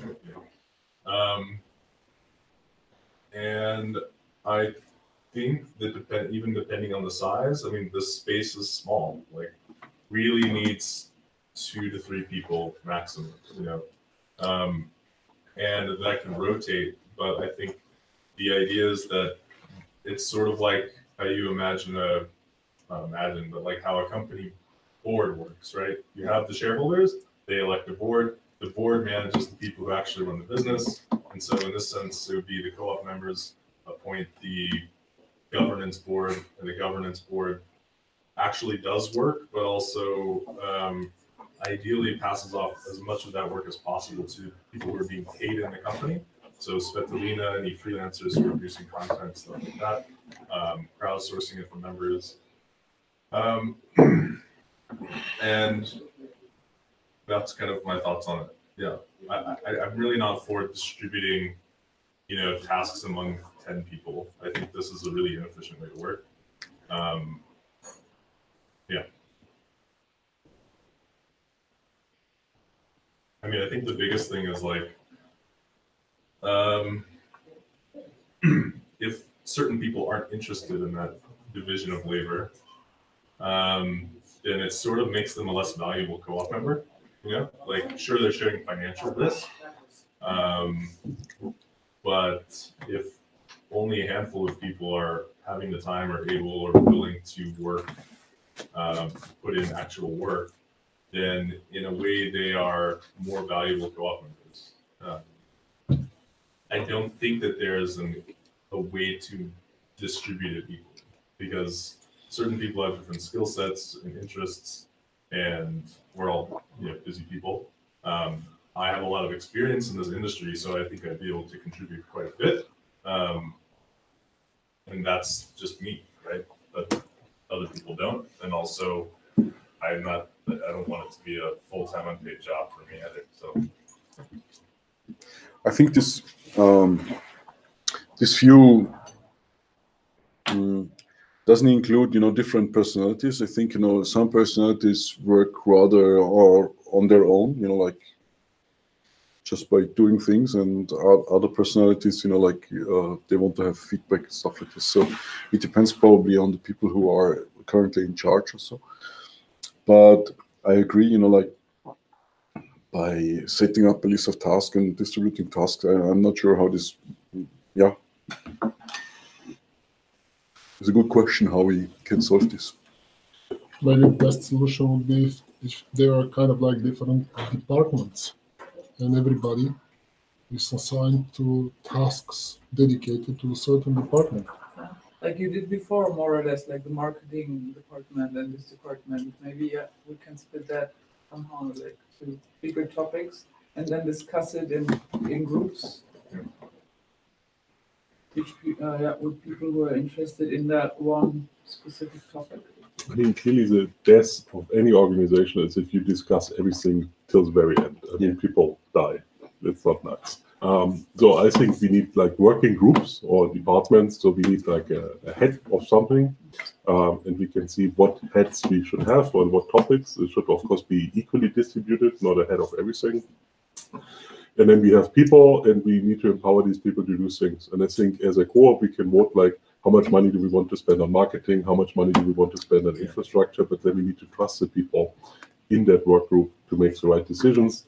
Of course, you can always bring it up for everyone. Like if you use a tool like liquid feedback, if it's more important, you think, okay, we're not totally sure. There's like 3 options. We want whole group to decide, but on most things, people need to be able to make quick decisions. I mean, otherwise we're getting stuck in company politics and discussions. Especially because we are all kind of like chiefs to some extent. Like we're all entrepreneurs. We're all used to do our own decisions. It's like, no, we just act that way usually, most of us to most extent. And yeah, that's also why I would trust most people, even if I don't know them very well, to get like a decent decision out, because we're used to making decisions. Yeah. Anyone raising the hand that wants to have a manager or a chef on his head? I doubt. No one wants to have somebody telling him what to do. No, but this is not what we're going to do, right? Yeah. So we don't have a manager and somebody who is an individual contributor and then has to do all the work. It's like you might have 3 people that share marketing responsibility, right? Yeah. And this means somebody needs to figure out what are we actually doing in marketing and what tasks should we work on and how do we get these tasks done. And even those small groups, like there's probably one person that would kind of report, like the head of marketing, like there's one whatever, but you could think of this as a Scrum team, for example, that consists of one designer, one programmer, and one organizer. Like if you can find that for each, then nobody has. It's like the real. There's no chef, like no chief in that, right? And I think this is the only way. Like a laissez-faire approach is the only way. A structured laissez-faire approach is the only way it would work for this group of people. Yeah, I mean it's a volunteer organization. It's not a company where you pay people to follow whatever you want them to do. No, it's like people need to believe in what they do. There needs to be some shared visions. There needs to be some interest and passion about it, and the general commitment to just get it done. I mean, there'd be accountability as well if someone is getting too managerial or too pushy or their team isn't happy with them. It's not like that can be unresolved. We de-Germanize them if this happens. I think that also, I mean, we de-Germanize them. Imagining where the co-op could potentially grow to like 50 people or something, right? It's just increasing efficiencies by having more than X amount of people involved in activities. Like, for example, you have a marketing group, and sure you can say like, cool, we're gonna have someone kind of in charge of managing marketing logistics, and then other people can just contribute guest posts whenever they want or something like this. But there's going to be people who are members who aren't doing anything, and maybe because you don't want them to do anything, right? Because it's like the too many cooks in a kitchen kind of thing, right? I really think that I don't know. I think it's a tough thing. I don't think giving everybody tasks is the right way to do it. No, responsibilities, topics. We give people a topic. We don't give you a task. We say, okay, now Ryan, you do our Instagram. And then you do whatever you think is great on Instagram. And if you don't like Instagram, then probably don't take it. What if somebody wants to be a co-op member, but they don't want to do anything? I don't think then you will be a co-op member. Exactly. But then what is the point of being a co-op member if you don't do anything? I mean, you need to do at least something.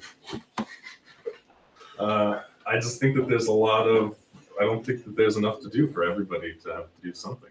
I mean, if you people stepping on each other's toes.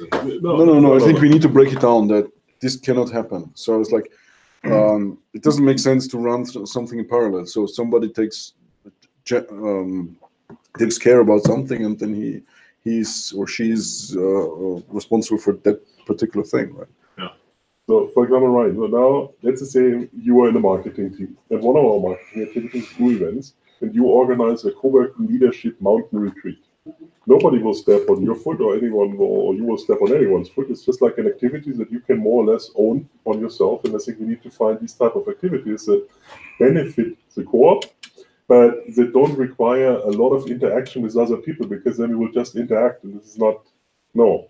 So I guess more like when thinking about when it comes to like operational decisions, right? Like certainly you can throw more people on a marketing team, because like you could give everybody access to the Instagram account, and it's probably a great idea to have all the members posting stuff on there because it looks more dynamic and interesting. Even if someone's terrible at Instagram, it's like, ah, cool, like, you know, whatever. It's just, I wasn't pointing at anybody. I was just like, I was moving my hand.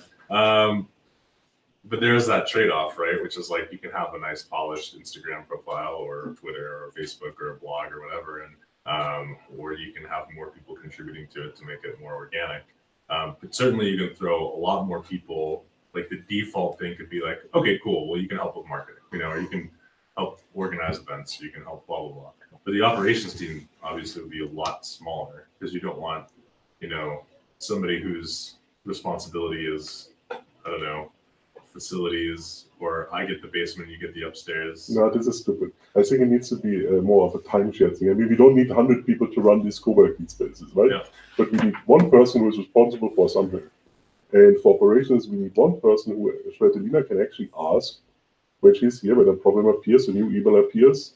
I can ask, okay, what should I do? And this person also needs to make sure that actually, okay, we put the accounting at the end of the month to the accountant. We have a weekly meeting with Svetlina while here. We have notes for this meeting. So somebody needs to be responsible for this, but not necessarily. And if we have 50 people being responsible for it, then everyone will have like 1 week. It can be time shared, but we will not have like 50 people where there will be a committee to decide, okay, should we answer this email, where we should be put into like a new co-working directory. No, it needs to be one person that can say, okay, so this is spam, or no, this is actually pretty cool, we should do this. So if there was like 50 people, maybe, and you have, I don't know, 25 positions, you just split them between the year. So you might not have anything to do for 2 weeks for the first half of the year, but you will in the second half. Obviously, yeah, but more. I mean, imagine training each of these people on just even the basics of how co-working events go runs. Like, this is crazy, and they're going to forget it. But I just meant like already told you everything. Generic, like you No. said, like marketing or something. Like obviously, there's tasks that rotation won't work for, but there's a lot of things that it would. Like, so if I'm not doing anything for 4 months, but then you are, but then we switch for 4 months, and then we switch back, and in that way. Yeah, I mean, I think with the operation stuff, it makes a lot more sense to switch between like 3 or 4 people throughout the year than it does to switch between 25. Or Agreed. 50. Yeah, Like, I agree. Yeah, Agreed. so it's like, Because there's a lot you need to hand over from like dailies, you know, Yeah. just imagine the switch between like weekly or monthly switch. And there's a lot of knowledge from just what's happening at the moment that you have Yeah. to give to the other person. So I think like a group that, and agreed. I think if you're engaged for 3 months out of the year, because you're for 3 months or whatever, then when you're gone, you can keep up with updates that are going on. Like, you know, maybe there's an issue that happens, and then someone's like, should we create a policy around this or change a policy? And then the group of operations people, which is hopefully like 4 people or something, they go, no, let's talk about, okay, cool, yeah, I think that makes a good decision. And then when they come back, they're like, oh yeah, I know that this is different, because they have more time engaged here in person. Whereas if it's like 15 or 20 people and they're here for like several weeks, I mean, they're here for several weeks, so it's like nothing, and then they're checked out for the rest of the year. So, whereas with marketing, it's just storytelling. Like, it's like anybody can do this. You know, it's not so complicated. Yeah, content marketing, but there's also other things that we can do. We could have like a viral video where we dance here singing the happy song. So then we come back to the basic of splitting departments: marketing department, operational department, event department. So they'd have to be organized differently, each Yeah. one. Each of the departments have, let's say, A different 4 to 6 structure. people involved, and these 4 to 6 people switch roles in between the year. And if you want to become a member, you have to be part Of for 1 either year at least one of the departments. of one of the committees or departments. And I think that there should be the possibility to switch. Like, I think like a year commitment or half a year at least makes sense. And then, I mean, obviously there needs to be some annual big meeting anyways. AGM, Um, And most importantly, And then, sorry, Yeah. yeah, I mean, you could be able like to work for, okay, I'm tired of marketing now. Can I please do something else next year? I would like really love to do this. And then, absolutely. Yeah. And most importantly, everybody entering this organization should answer the question for himself: what does he expect? Does he accept it as a pure business where he's putting money in and waiting for some kind of profit on a yearly basis or 3-year basis, or he's committing to that organization with the idea for it to grow and for all kind of other benefits that he can get as apart from the cash that he can take out of it. But that also makes a big difference. While if you're putting 5,000 euro and you expect, let's say, 500 euro every year back, or you want to put your time and efforts in order, as he said, to grow further and to maybe meet new people, make new connections, which will bring other business opportunities to you. Because let's say nobody wants to work for free. The thing is, what are you getting from your involvement? If I'm meeting 10 great people on a monthly basis, which I can chat with and maybe do some other stuff with them throughout the year, that's good. It's also good if I can get some profit back. But then it will depend on the whole commitment, the whole membership at the end of the year to say, okay, now we have made 10,000 less profit this year. What are we doing? Maybe investing 5,000 back and sharing 5,000 as profit for everyone, taking money out, or we put all the 10,000 less back into this to make it grow bigger for the next 12 months. Yeah, I mean, I think just this might be too specific, but like on that point, I think it makes the most sense to continue reinvesting until we can take all of these operational tasks off of the co-op's plate and actually hire someone. Like my friend Mark in Salt Lake City. That's impossible. Not impossible.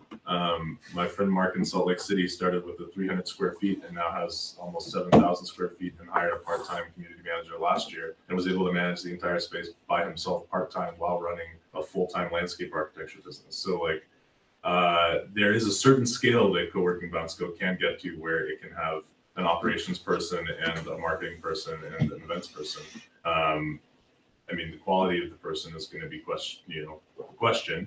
It's not going to be, But then you come to the point which they share. They've changed 3 people over the past 2 years because the moment these people work for 4, 6, 8 months, they see how good it is to be work independent, location independent, working for themselves, and they just leave. I doubt that it will be easy to bring a manager who is happy to. But it depends. And this, for example, Irina now, she's very different. So Irina was an artist. She was a freelancer before we got her. She just worked for the wrong companies here in Bansko. So they mistreated her and paid her basically in free lunch instead of paying extra money for creative work. And then she met these people and so, I can go on Upwork and get actual money. And then, of course, it's much better to have actual money and be able to travel. And Elena also came already. She already told us she only wants to work half-time and do the other half of her day like a physiotherapy practice. And then she just found out, like, if you work half-time here, it already kills all your energy. So you don't have time to start a second business. However, now we have Svetlina. She has a family. She has a kid. So her motivation is different. She's not going to travel the world, even though she meets all kind of people that travel the world. Yeah, but at the same time, managing a co-working business is not like managing a hotel or managing a supermarket or anything like that. It's completely different, nothing to compare with. What do you think of that? I mean, there's comparisons. As someone who's managed multiple co-working spaces, I don't think it's as complicated as people make it sound. Like what Matthias does every day is easy. No, I fully agree. And I think if we would hire Ryan, it would be amazing. The problem is that we are not at the size where we can hire Ryan. But once we have our first 15,000 square meters, of course we can hire people from the US to come here to Bansko. The nice thing is it's not like we're starting a co-working space. Yes, exists. I think the processes exist. This is what we need to understand. It's much easier to onboard someone to an existing system with a lower skill set, lower pay, and then get them to do the stuff. And then, obviously the nice, fun, extra stuff can all still happen with the co-op. But I think it makes the most sense to get things to a scale where at least, sure, certain operational decisions are going to have to go up to the top, or the sides, as more likely with us. But like, of course, we can eventually get someone to do marketing and someone to do this other stuff, so that it's not, at least the day-to-day of it is not on anybody's plate for free. You just create SOPs and various other Yeah. guides, and then it just cuts down on a lot of the training. Yeah, I guess I mean there are things that are easier to like tasks that are easier to distribute, either because there's more people who like to do it more, or it's just easier. So, for example, operations, it's a bit harder. Also for Svetlina, it's probably pretty tough if her person to talk to switches every month. Yes. I think that's there's a lot of like hassle between us giving over operations, and then there's but this is, for example, like this is something that I see is harder to distribute or to distribute amongst us. But this is something where with you that you can get like you can actually basically hire a CEO for that role. Yeah. And then you know, basically like this, basically for us more do like the cherry picking of the tasks. You know, if somebody really wants to do operations, then sure, yeah. I mean, awesome. I would imagine Right? the idea would be that eventually we would be able to focus more on the vision, Yes. get to the point where these little things are, as we said, delegated amongst us, but together in these kind of meetings, it's more about, is everything going okay? Great. What are you working on? Blah, blah, blah. Where are we going to take this next? Not of how much did you pay for coffee last month? And in all this, really, I mean, you will be surprised, but the actual operations, we are not involved in a lot of the actual operations, which means I don't expect that there will be more operational work. If anything, I expect that it will be even more streamlined because we will automate more stuff in the future. I think so. So it's really just being there, that there's somebody here if there's a question that didn't come up yet. Like, for example, we got an invitation from Rent24, which is a big co-working provider in Germany. They messaged us on the website, said, can we have a call? Right? Then somebody needs to have a call with them. So I had a call with them, and this is something Svetlina is not doing because she doesn't know what to talk with them.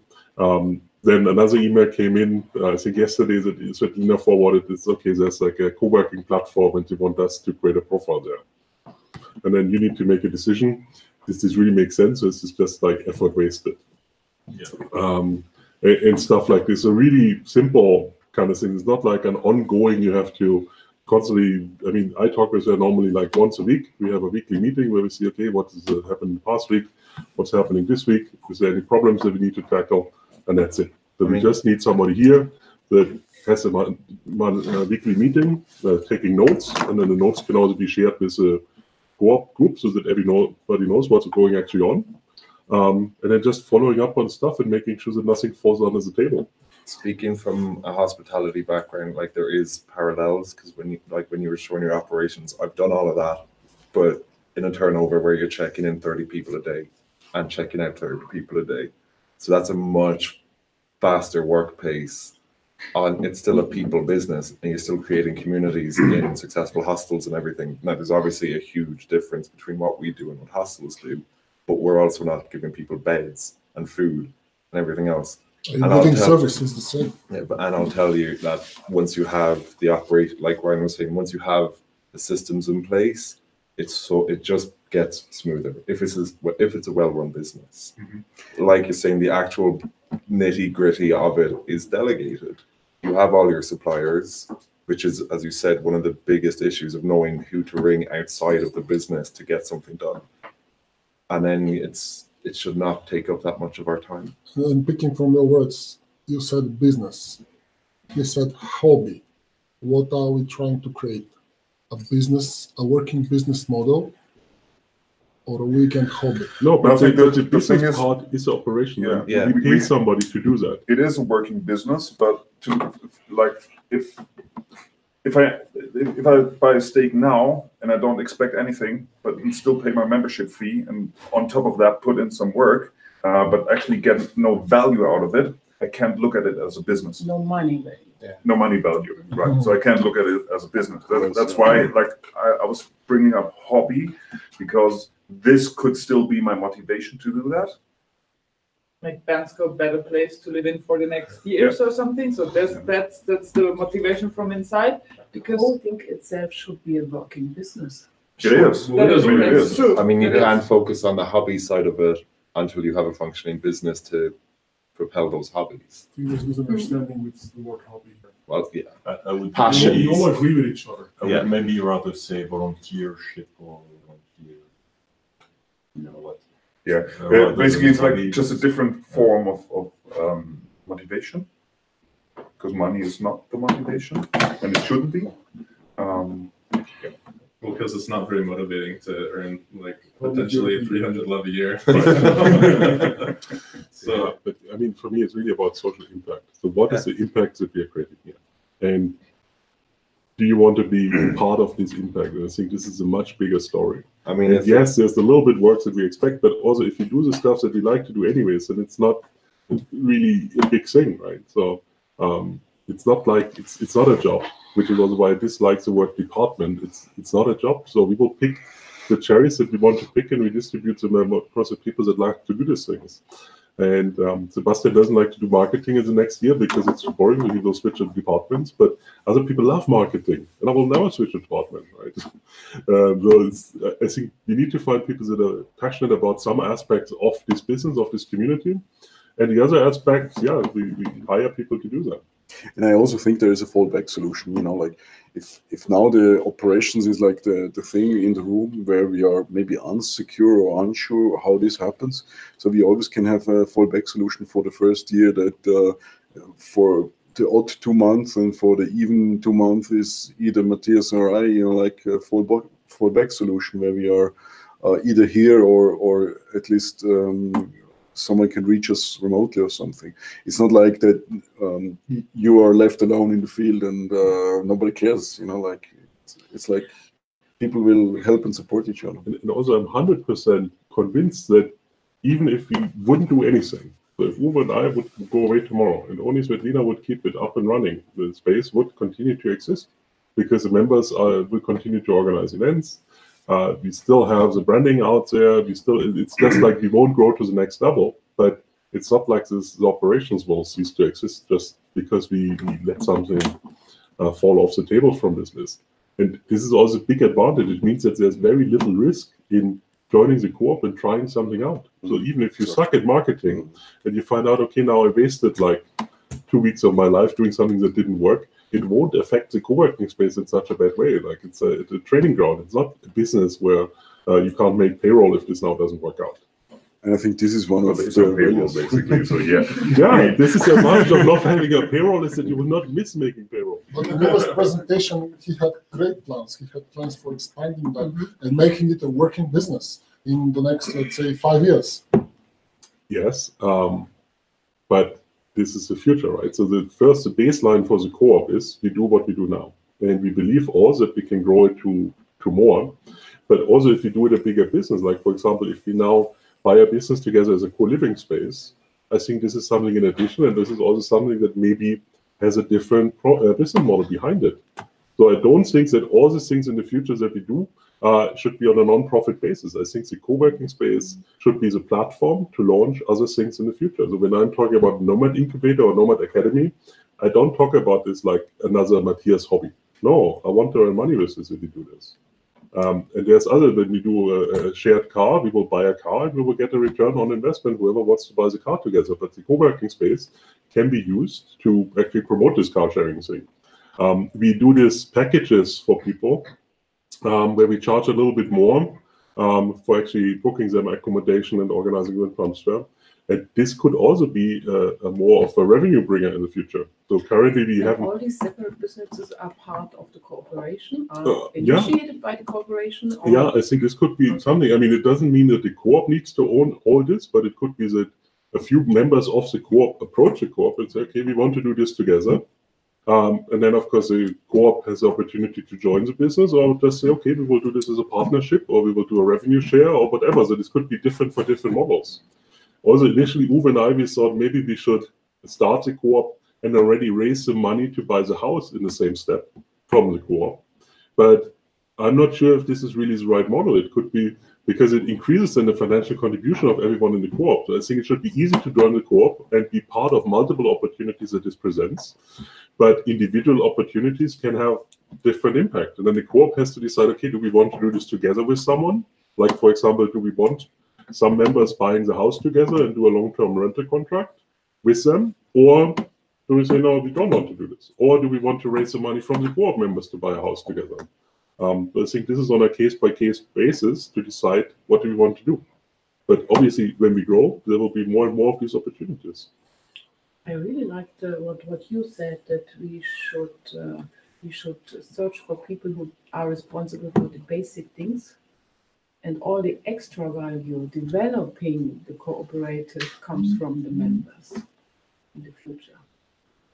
Yeah. So Yeah. there should be Of course, we have someone. to get to the point where that makes financial Yeah, sense. of course. I mean, I guess. Sorry. Yeah, no, continuing that thought, because like this sounds appealing, obviously. You know, if you don't have to do any shitty work for that, but you know, just be on developing ideas and creating stuff. How big is the gap? How big would be the gap that we need to fill, like business-wise, to actually be able to fill those positions or to get people for those positions? Is there a timeline? We don't know yet. Okay, I mean, so if everyone puts in a little bit of work, then I think we don't need to hire anyone. I mean, currently, I don't know exactly how much time Uwe works, and I also don't track my time, but I would maybe 8 hours per week max or so. Uwe, Oh no! It depends, but it can be as much as 20 to 30 hours. I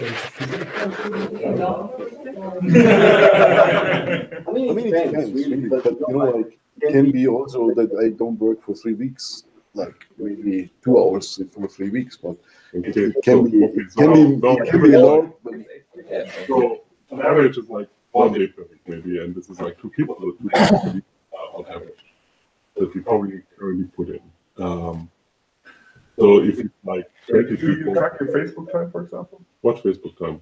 All your comments and stuff, or do you not count that as work? I don't count it. It depends. I mean, if I post an article on Facebook, I count it as work. Yeah. If I post the cat thingy for Chris Frist, I wouldn't really call this work, because if you call this work, then I'm also like this certain engaging stuff, like, you know, sharing events to everybody, or like that kind of thing. Because I think it takes up a huge amount of your day. No. Also because I don't create all these events, right? So most events somebody else creates. Yeah, I mean, it's curious for me. I mean, I think the position I come at this from is like having been in the industry for very long. Okay, I guess one thing I worry about with the co-op is that we have a lot of people who've worked in co-working spaces. We have a few people who've managed them. And so I worry about decisions being made as a group that are the wrong decision based on, you know, my opinion, but which is always correct.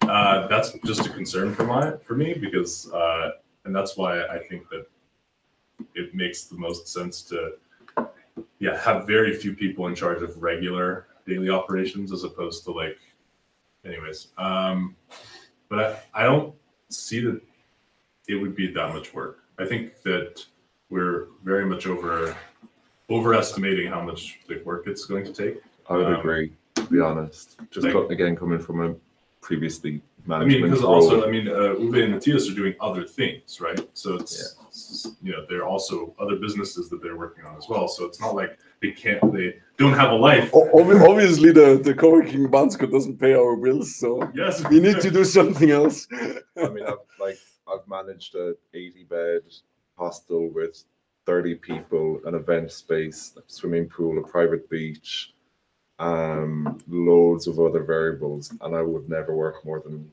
4 to 5 days a week. So if I could do that, I think between all of us, we can manage a business like this without too many hours. I'm curious what operational tasks take the most time for you guys, like administrative stuff. It's mostly what I would call new stuff, right? So whenever we do something new, it means we have to figure out how to do it. This could be, I mean, for example, our weekend events now, They're super easy. I mean, basically, I post on Facebook like crazy, cat pictures and stuff to invite people to an event. But then the actual setting up the event, so like for example, for this event, we have the list of restaurants we go to, we know what they charge, so Svetlina just needs to know the amount of people. The registration is semi-automated with PayPal.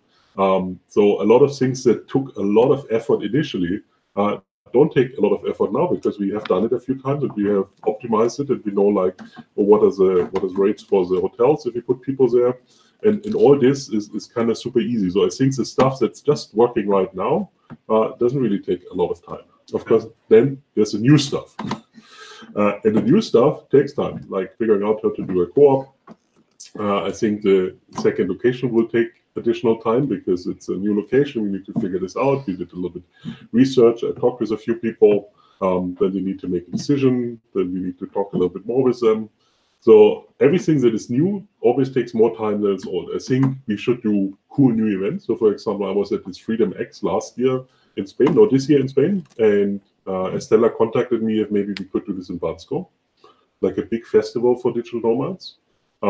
If we do this, this would require lots of more effort because now you have to find out where do you put like 500 people on a meadow where they can have a campground and then have all the toilets, which was a big problem in Spain, and have internet there and get food for 500 people. So something like this is new work. And new work is always more difficult. But then if we organize it the next year, it's kind of just calling the same people from the last year and saying, can we do it again?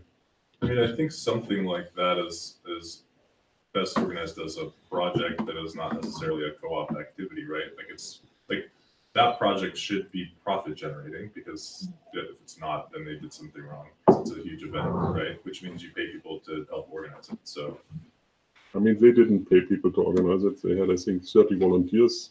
Okay, then you have to volunteer. But even many things. So, but regardless if it's paid or not, these are things. The new things always take effort. To figure out the new things. We are still in the process with the municipality here with the house. Also, this takes effort to more than we thought. Manage the relationship and figuring out how this goes and if it doesn't go and stuff like this. But the actual, like, just supervising what's happening here on a day-to-day basis is really not taking a lot of effort, especially because we have somebody who is actually doing it. It's half an hour a day. On a daily basis, half an hour a day, and you can run the place. Yeah, I mean, you know, the more spread, the more people are contributing, so to say, you know, the easier it is, right? And for sure, some of the positions, so to say, you know, like that maybe people commit to stay here for a month and take care about the operations, you know, like then it's probably more for this month, but you know, like the rest of the 11 months, you know, you're not be bothered anymore or something like this. It depends how we really structure this, you know. I think one thing that I was thinking about before that I haven't brought up yet is that we want to avoid having Svetlina have 20 bosses, right? Yeah, definitely not. So, because this is I mean, I've been in the position where I've had two bosses at the same time, and it's fucking annoying. So I couldn't imagine having 10 people, like getting emails from random people being like, hey, can you call this person and set this thing up? And it's like, are we doing that? I didn't even know we were doing that. So I don't know what the process is going to be. I don't know I don't know how you guys handle it right now, because you both are probably managing her equally. No, so sometimes one person said something and then the other. It's a bit difficult. But she also figures out on her own like what's more important and what's not so important. This is one thing that definitely contributes to community manager burnout is spaces that I'm friends with. This is the boyfriend of the next community manager talking about it. We didn't burn her out. We're getting some really We did not burn her out. We energized her.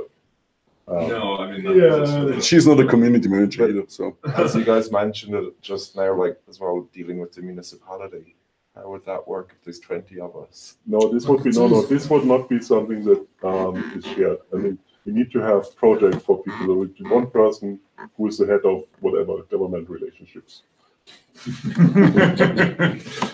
Because this kind of stuff you can't. Yeah. So right. So for I think in marketing it's easier because if the marketing head changes, in marketing you do different things anyways. It's maybe even better if it's not so consistent. But for like external supplier relations, it's also the handover is too difficult. Like, wouldn't it be helpful to have someone who speaks Bulgarian? with the governmental We've relationship got and all the suppliers. Macedonian and Bulgarian here, so And Matthias is on his way to but this learning. is the point of Svitolina, right? This is why you have an operations manager, because they can deal with all of these relationships. No, You need. I mean, there's more some than things this. that would still go above her, not like Yeah. dealing with the We're mayor. talking about the government. Yes. So, okay. The governmental and the municipality stuff, I doubt she can handle it. It's especially the local people in Bansko are tough to get under their skin. Yeah, but, I mean, any business when No, you're but- dealing with the government, you don't want to send your manager. You want an owner to be representing the business. Absolutely. You need the top of the management to go there, or the owner just. It stands better. It gives more. I mean, it's Wait. pretty offensive if Wait. you're like, oh, I'm just gonna not to talk then to Svetlina. It's like I'm gonna send my manager to deal with this. but I also think Yeah, this is like overly complicating things. So I think actually assigning the task, if we have a commitment from everyone in the co-op, let's say for max up to 2 hours per week maximum, like 100 hours per year to work on something co-op related. I think this would get us very, very Yeah. far. I think so too. Between 20 people Yeah. or more, that's a lot of time. I think so too. And especially also because we have a lot of people that have advanced skills, so it doesn't take them a lot of time to figure this out. I would add about something you told earlier, Brian. In each area, call it departments, work group, anything. There are some tasks that are more like execution or repetitive, so that can be organized quite simply. It can be one person 1 week, another week, etc.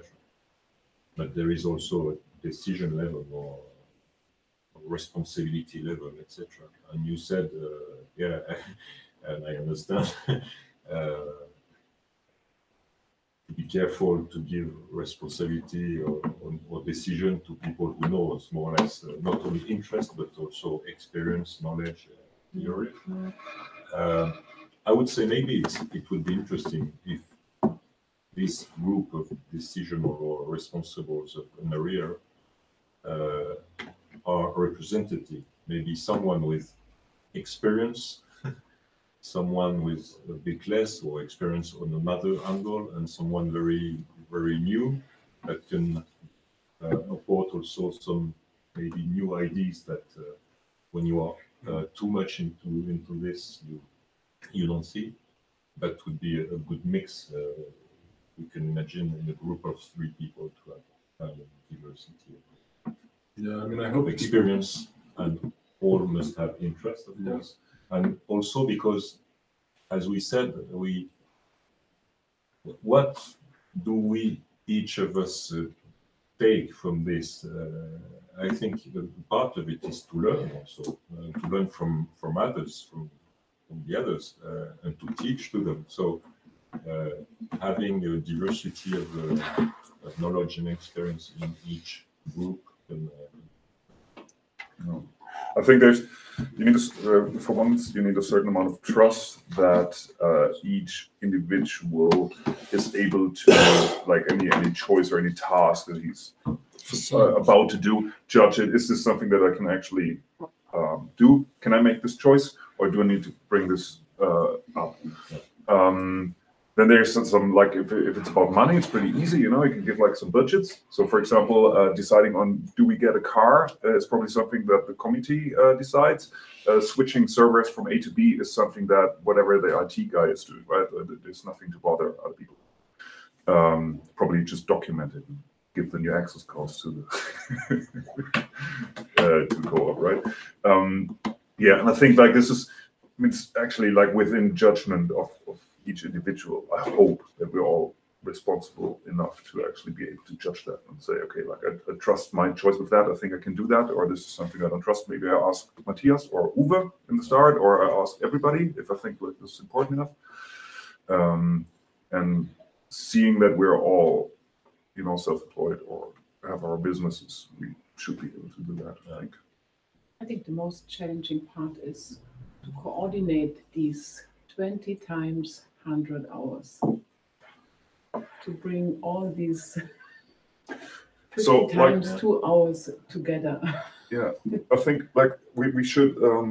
It would be wrong to get like a clock up and say, okay, everybody a clock up and meet No, and I say don't like, mean the 2 hours, but I mean Yeah. we all have our jobs. We are traveling to bring 1.5, 2 or 3, doesn't matter, to bring all these resources together to make focused steps forwards. That's a challenge, I think. But I mean, I see different. Let's assume Judith does a marketing working group. She says, okay, I will spend about 100 hours next year on the co-op. She needs to figure out how to spend these hours. So we don't need somebody to manage her time to tell her, okay, well, this is a 12 task. She needs to figure out what is the most impact that she can have with time available. I don't mean the 50 or 100 or 20 hours, but all these resources that people bring in. So Judith has 4 other people in her group, in her team, to coordinate this worldwide with all the people. I think that's not that easy. No, not coordinate. So let's say Ryan is also in this marketing group, and Ryan likes content management and marketing because he's an amazing writer and he has lots of great ideas. So Ryan in the marketing group will just do the content marketing for about 100 hours a year, and we will trust him that he's actually doing a good impact, right? And Judith is doing like her YouTube channel for co-working Bansko, or whatever she thinks has the most impact. Because if you start coordinating this will be horrible. You need to trust people that they do whatever is best for the co-op, and we can decide like once a year the general directions and a high-level planning, but people need to decide, okay, how can I have the best impact on this? I think that the more people are involved, the better organization and structure should be made. Otherwise, it will be a big chaos. No, it needs to be self-organized, because otherwise we will add layers and layers of project management and more management and more management. In the end, we will all manage, and there will be one sweat leader who is actually doing some work. I think really the only bit that needs to be structured, really, like where there should be restrictions on people doing things, is operations. Like, I don't agree that I want someone to learn accounting on going Bansko. No, I don't say that person has to do accounting, but maybe that person should just check, do we actually do accounting correctly? I mean, we're just doing a review with Svetlina on Monday to check, like, how does actually our accounting binder look like? Do we have receipts behind account statements? And do we have monthly reports? But it's nothing where we spend a lot of time. But if somebody thinks, okay, we need better financial controls, and even though they don't have been a CFO before, this is a good place to learn it. It doesn't mean that you do the accounting and send it to the tax authorities. We have a professional accountant for that. But on a more like a financial director level, I think somebody could learn the first things here. Like, what are the most important KPIs in a business like this, and how do you report it? Yeah, I just mean like with operations, like processes and procedures and structures, and when this happens, that thing happens, and stuff like that. Like, you don't want like 5 people changing things. No, we don't want to change things.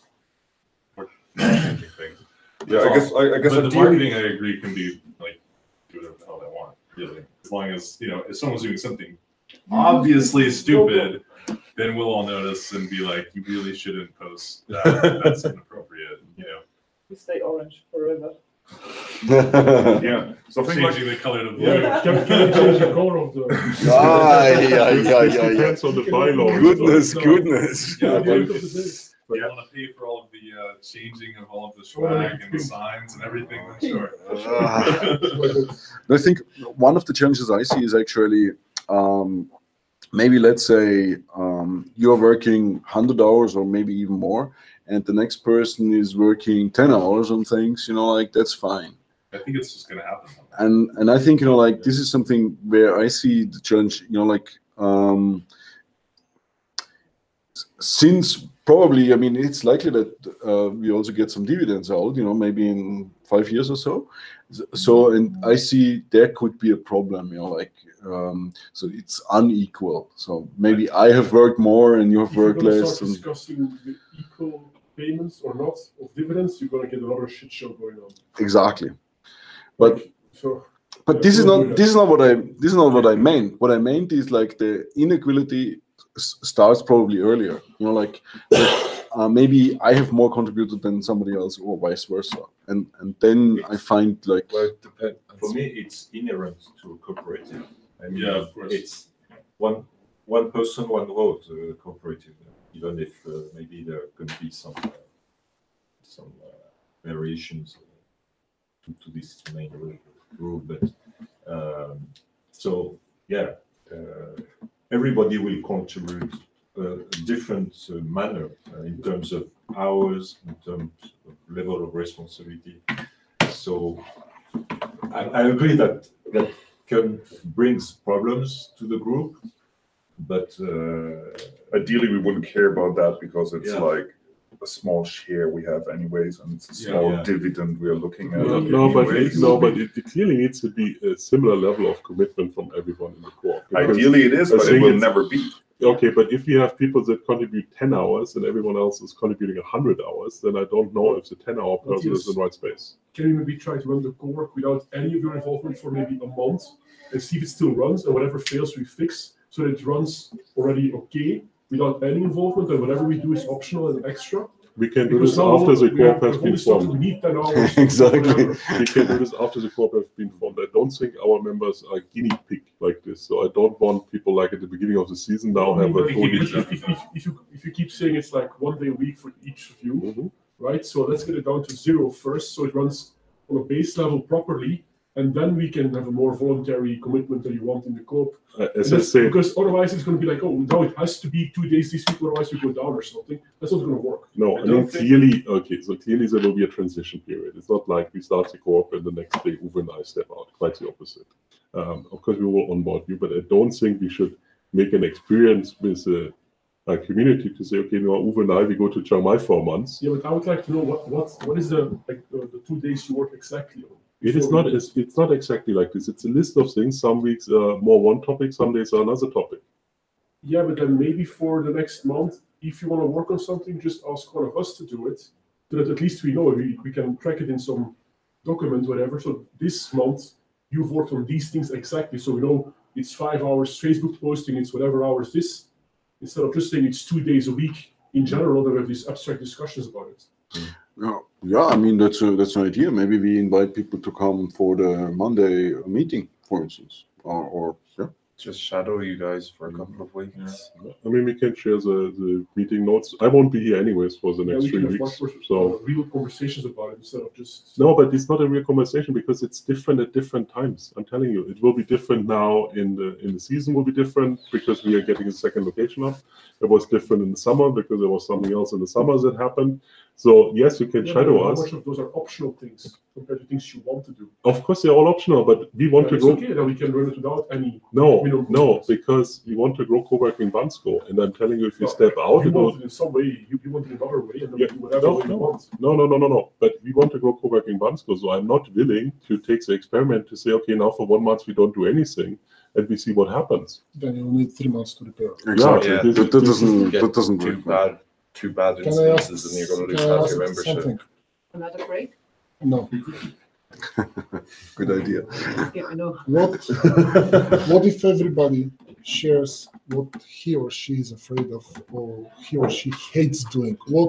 Tell us, everyone, what you would never do for that co-working grow. Like you hate marketing, you hate administration, you don't want to be here supervising and managing the place.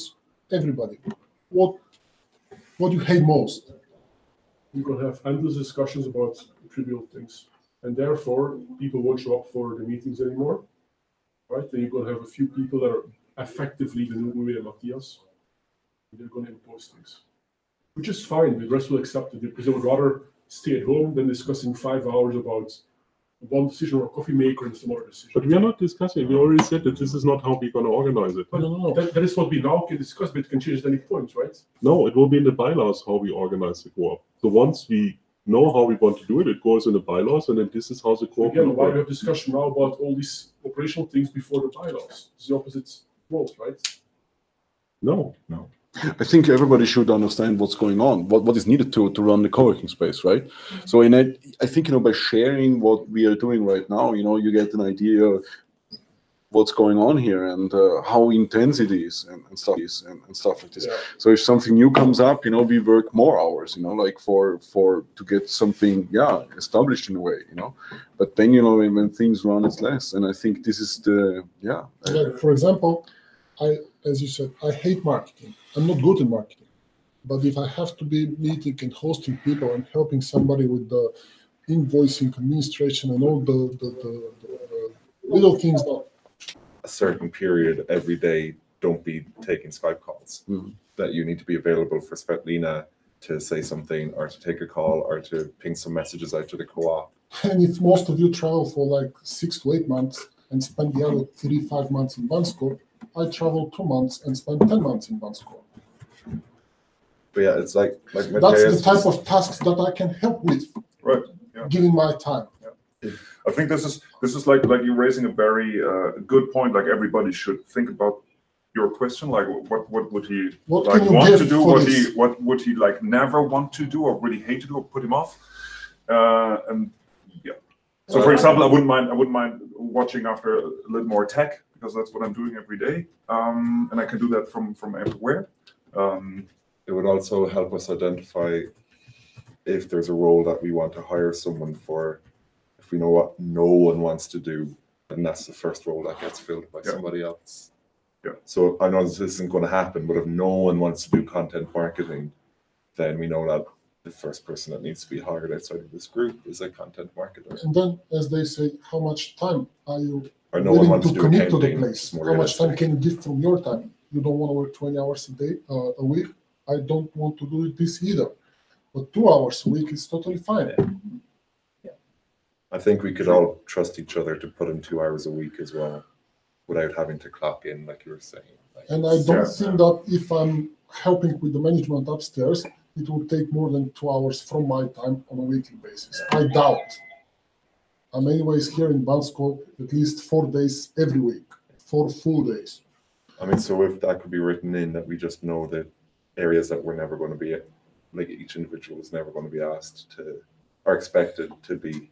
Yeah, but I mean, we will not ask you to do the development of the website if you don't do the development of the website, right? So I think it has to do with trust. It's more like setting the expectation. Like, yes, we expect people to put in a certain amount of time. That is definitely much less than a full-time job. We have and some tasks might be more like, okay, it's like in 1 month I will do a lot. Like if somebody's organizing a festival, for example. Well, other things might be more like, okay, I will post something on the Facebook page every single week.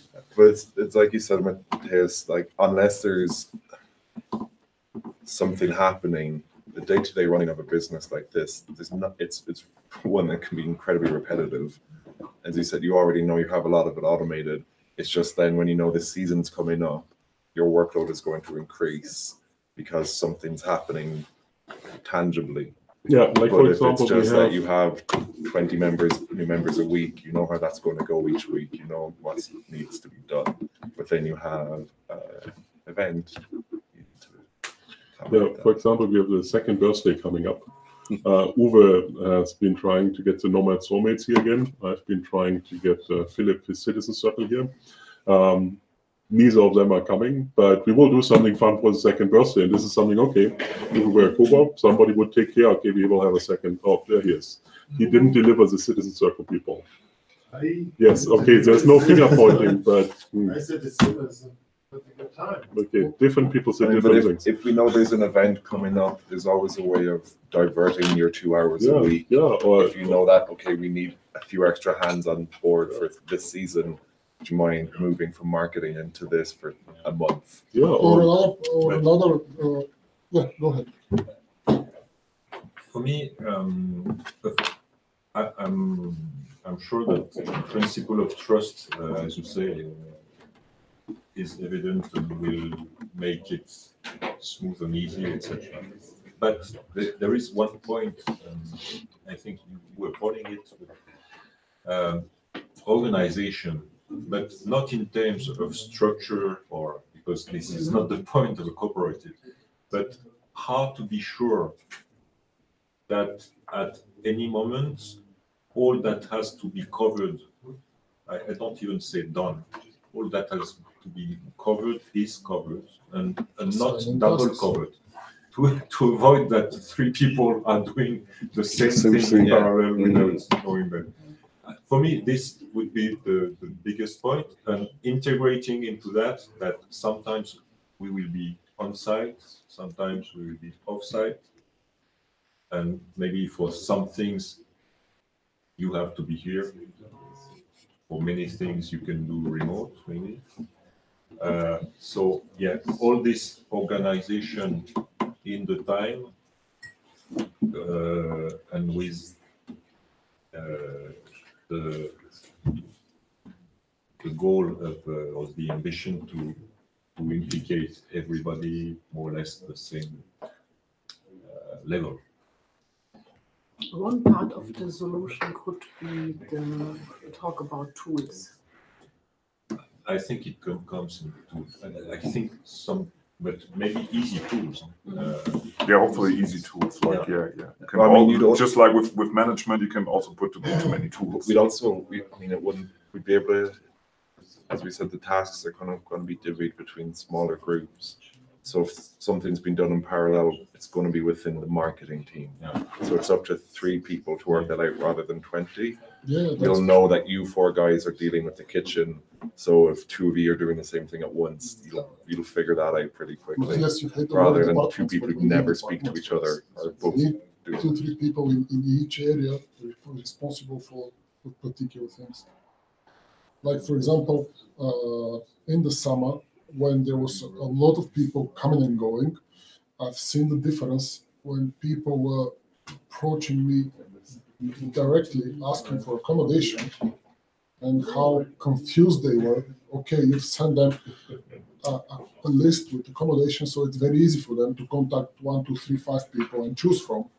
But it was a different story when Uwe brought Maggie, for example, and where everything was set up and organized: transfer, accommodation, here, everything. Yeah, but it's a choice of the people if they want to pay for the service or not. I'm with you on that. But if that person chooses to pay for it and wants a package deal, somebody has to make that package deal happen for the person. Somebody has to get that organization. That's right. Yeah, Somebody has to organize the transfers. Somebody has to get the accommodation, to meet the lady or the person. okay, but this is more, I think this is more for Svelina task. I mean, the reason why Uber was doing it, because for the first few packages, he needed to figure out what is actually the process. But I think in the future, this is something that goes on Svetlina's list. If somebody is ordering a package, she's calling the transportation, and she's calling the apartment or the guest house, and she's just making it happen. Yeah, I don't think that this provides value for us. However, I think somebody in charge of packages and figuring out how can we get better apartments and how can we make sure that actually the people have the right list and it's easy for everyone. That's a different story. But the actual bookage of the package is something that we should outsource to Svetlina. Or automate. Or automate. But the thing is, what I'm concerned about is like, how do we go about the hard questions? You know, like if somebody is against or doesn't participate at all or something like this, how do we do these hard questions? This is something I'm concerned about. The same way we do everything else, we vote for it. So if the committee believes that one individual is not putting in enough work, then we can basically vote him out. I mean, you wouldn't necessarily be able to vote them out, you'd have to buy them out, right? So Yeah, of course, yeah, but Which I mean, isn't a big deal if you're you would speaking, you like, would 2,000 still have girls across 20 you would still people, need a it's like majority pretty saying, small. okay, we need to buy him out, right? Yeah. Obviously. So it's almost 5 p.m. Yeah. If we have to summarize this meeting in 3 bullet points, what have we decided or discussed today? Thanks. That's cool. Because in my opinion, like maybe it's a bit rough, we have basically said we have to cover marketing, keeping people, and operations. And then we also said, yeah, I can do this maybe. Okay, maybe we can use this tool. But what have you really decided today? So I think what I've written down is that we want to organize ourselves in working group, that different individuals join these different groups based on their skills and ideas, and that they must join one and put the hours in. This is point 1. I also put down that until we reach a certain size, we want to reinvest the dividends to grow. These are 2 things that I've written down. I think there's probably a few more learnings, but Tomorrow is a session to summarize it, and maybe we just have to sleep about and see what did we actually, because we discussed a lot of different things, and there's different answers to different questions. So yeah, and I hope that tomorrow we can discuss things where there's tension, not just all like a love fest where we all agree with each other, because that's useless in my opinion. Like what do you want to discuss? Like, I mean, if somebody doesn't do his job, like, how do we keep them out? What is the exact rule? What is the exact bylaw? The bylaw. That's what we need to. But this is what we do tomorrow. Yeah? This is the plan. Yeah? But first we need to figure out, is this something that we even want to cover, right? I mean, how do we deal with people that don't put enough time? Like, and one proposal is, okay, we will be able to vote them out and buy them back. But another idea would be, okay, we just ignore them. We charge them a fee. We charge them a fee. Or because basically, if you summarize these 3 topics, which is everybody puts in time, we have working groups, and we're going to reinvest everything. These are just 3 bylaws we discussed today in a very unstructured way. We took 5 hours to do it. But these are important. I mean, I think these are important so I hope that values. we can do it more structured tomorrow. I mean, for me, the bylaws is like, the bylaws is just a legal construct for the core. And there's probably a sample of bylaws, but there's some very specific questions. And for me, the question is if we need to put in hours, and if we all agree that we want to do this, is a super important question. How we then formulate this as a bylaw is secondary. You are talking about different things. You are talking about the structure of the meeting itself, and you are talking about the content. If we're going to meet for 5 hours, then there's something out of it, right? But I think, like, Peter, don't get me wrong. I think, like, we are a very diverse group of people here, right? And also, I agree, like, we can have like a very structured way where we agree on who is voting for this and this and whatever, and by the end we have something really which comes out.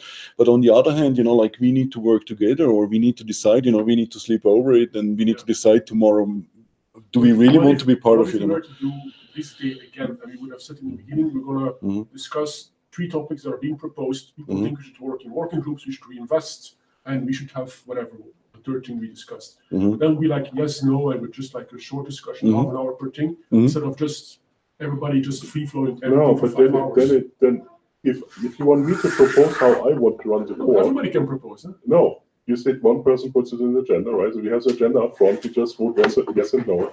Can I say what I said? Yes, you said we should have these topics, right? Yeah. So these 3 things, we put them in the agenda before. Yes, and then so if something is so obvious that we all agree, then it's very fast, and we move on to the next thing until we find the ones where there's tension, where we have to make the tough decisions. Wasn't this more today kind of a chemistry check with each other? And This is what I tried to say before. For me, it helped a lot. Actually, I came in with a lot of question marks, and today helped a lot for me to see what is the vision. Where are we together? Are we having a vision together? Are we seeing if it's possible at all? I don't know. When I came in this morning, I wasn't sure if it's possible at all. So for me, it's. I mean, anything like this, you start off vague and you funnel down to the specifics. Yeah. I think we already more or less shared the same vision and the same objective of why we want to be part of the Coop, which maybe was not evident before. And hire a lot of the people hardest in the point future. are how we do it now, of course. But I think it's already a good step to have seen that we are willing to go more or less in the same way to build the same project. Maybe everybody has to answer tomorrow what does he or she wants to achieve from being part of this Coop. Yeah. What's the short term, what's the midterm goal for everyone? Whether it's a pure business, whether it's a hobby, whether it's a combined thing, whether it's something that goes for bringing value to the place Bansko as a town. This is different. So, I mean, points of tension. I think it's always great to have examples. So, currently, the biggest point of tension that Uwe and I don't have an answer to, where we can ask you, is the second location. Right. So, the second location, I think, has advantages because we believe that in this winter we will be over capacity. So, we were at capacity last winter. We have a lot of people now, and we don't know exactly how many people come in the winter, but probably between 60 and 70 on average, which means we are about 25 people or 50 or at least 20 people over capacity. Now, if you don't do anything, we could just turn them away if they show up and say, okay, we are full. The problem with this is a lot of people come to Bansko specifically because of us. They don't book on the website up front. So we have some people that have already booked for the winter. We have some people that are coming back that message us that they're coming back. But we also have new people that will just show up. So if we just tell them, okay, the co-working space is full and busy, it's not a great experience for them, which kind of clashes with our vision that we want everyone to have a great experience in Bansko. Just sorry, but there's a side question to that. Do you know what the ratio is between walk-ins and reservations? Or is it consistent? I have no idea. It's not consistent. It's also because there's more people coming back. There's more people. Some of them don't tell us. And also, everyone is nomadic, so sometimes things change.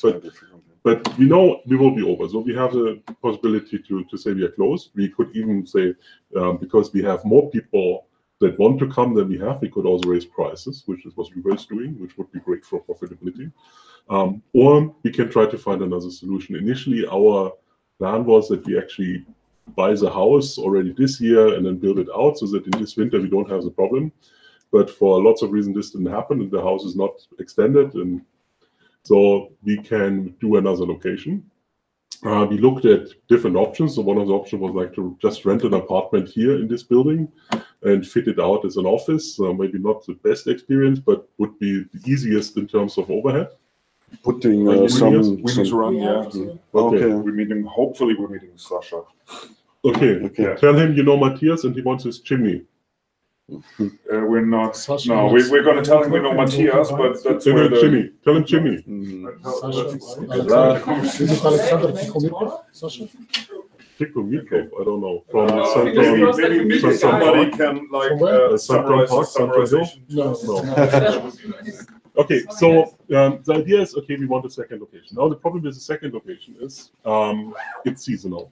So if we are really 70 people in the winter, it's pretty cool. But what do we do if we're only 50 people? And we could have maybe squeezed them in here without another location. So there's a little bit of risk of doing a second location. Also, the question is like, if we do a second location, and if we do it only for the winter, then we have quite a lot of setup cost. Because we need to buy tables and chairs and maybe a heating system and maybe a kitchen and a dishwasher and another coffee machine and put some banners there to make it nice and cozy and a lock. You open a second co-working. Yes. Yeah. So it creates a lot of cost. And if the second location is only used in the winter, or maybe even only used in a location that we rent only for 6 months, then a lot of this investment is lost. We have different. We have different locations that we are looking at. Some of them are better than others. But basically, it means that for the first few months, we are probably not earning any money. If it's a year-round location, then we will probably get our money back. But if you don't do anything, we just have a shittier experience for the people that don't become members. And I think this is something that we now struggle with, also considering that maybe we buy the house next year and then we extend the house and then we have another location at a place where we don't really need it because we have more capacity here.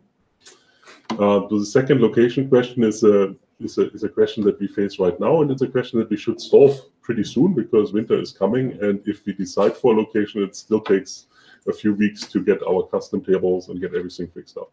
I mean, just one thing, just turning people away for indefinitely for every season isn't really a solution.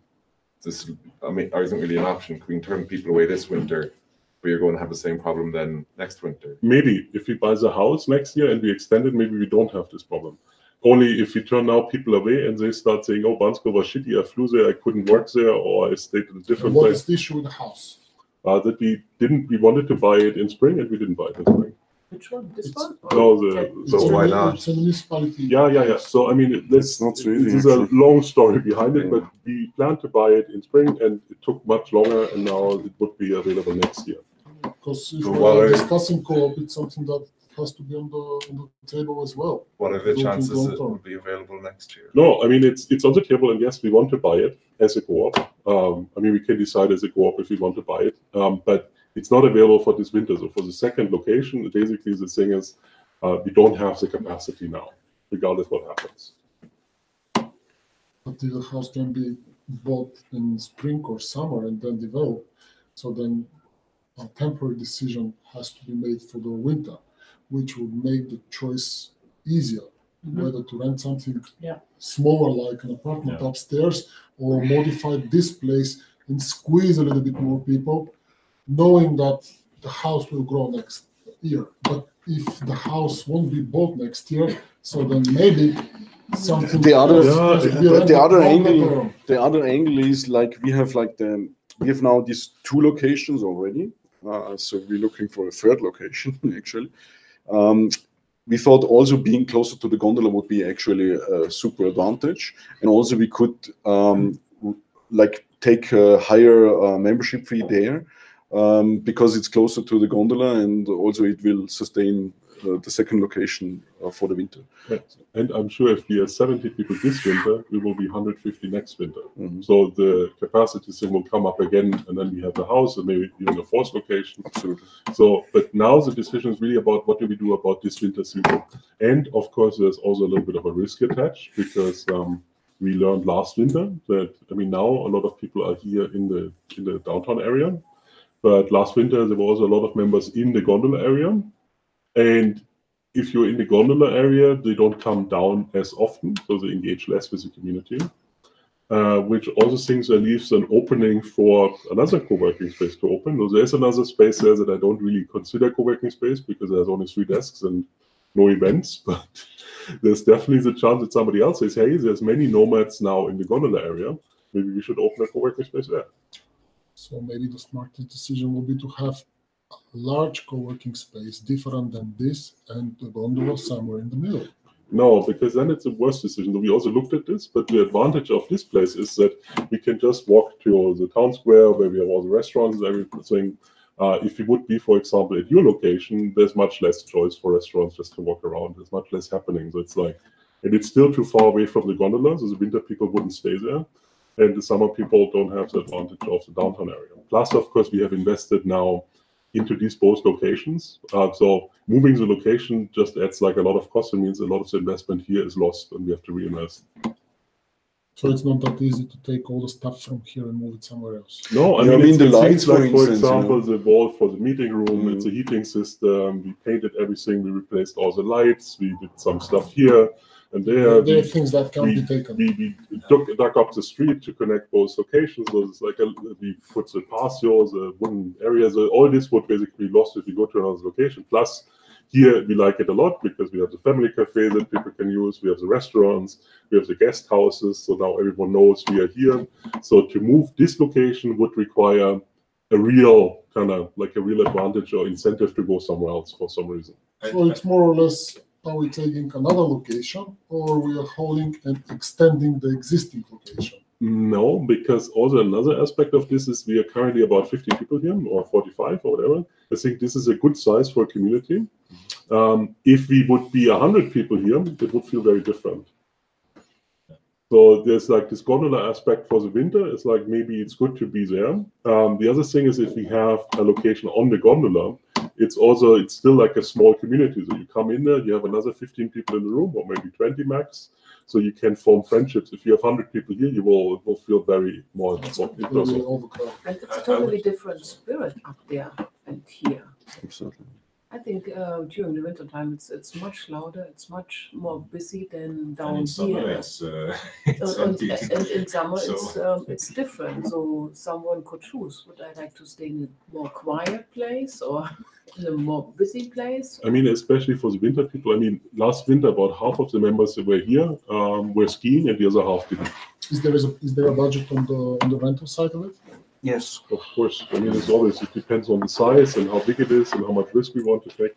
But so there's different people, right? So the people that come mostly for skiing, of course, they stay closer to the gondola because it's easy for them if they just walk over. And there's many apartments, and also there's a lot of people that actually like this après-ski atmosphere where you go out and have all the bars and everything. So I think this would work in the winter for a gondola location. In the summer, we have more and more members that have bought apartments or even stay here. Even I stay more up in the gondola area. I mean, I'm St. John, so if you have a car or an e-bike or something, then also this area is a valid choice to live at.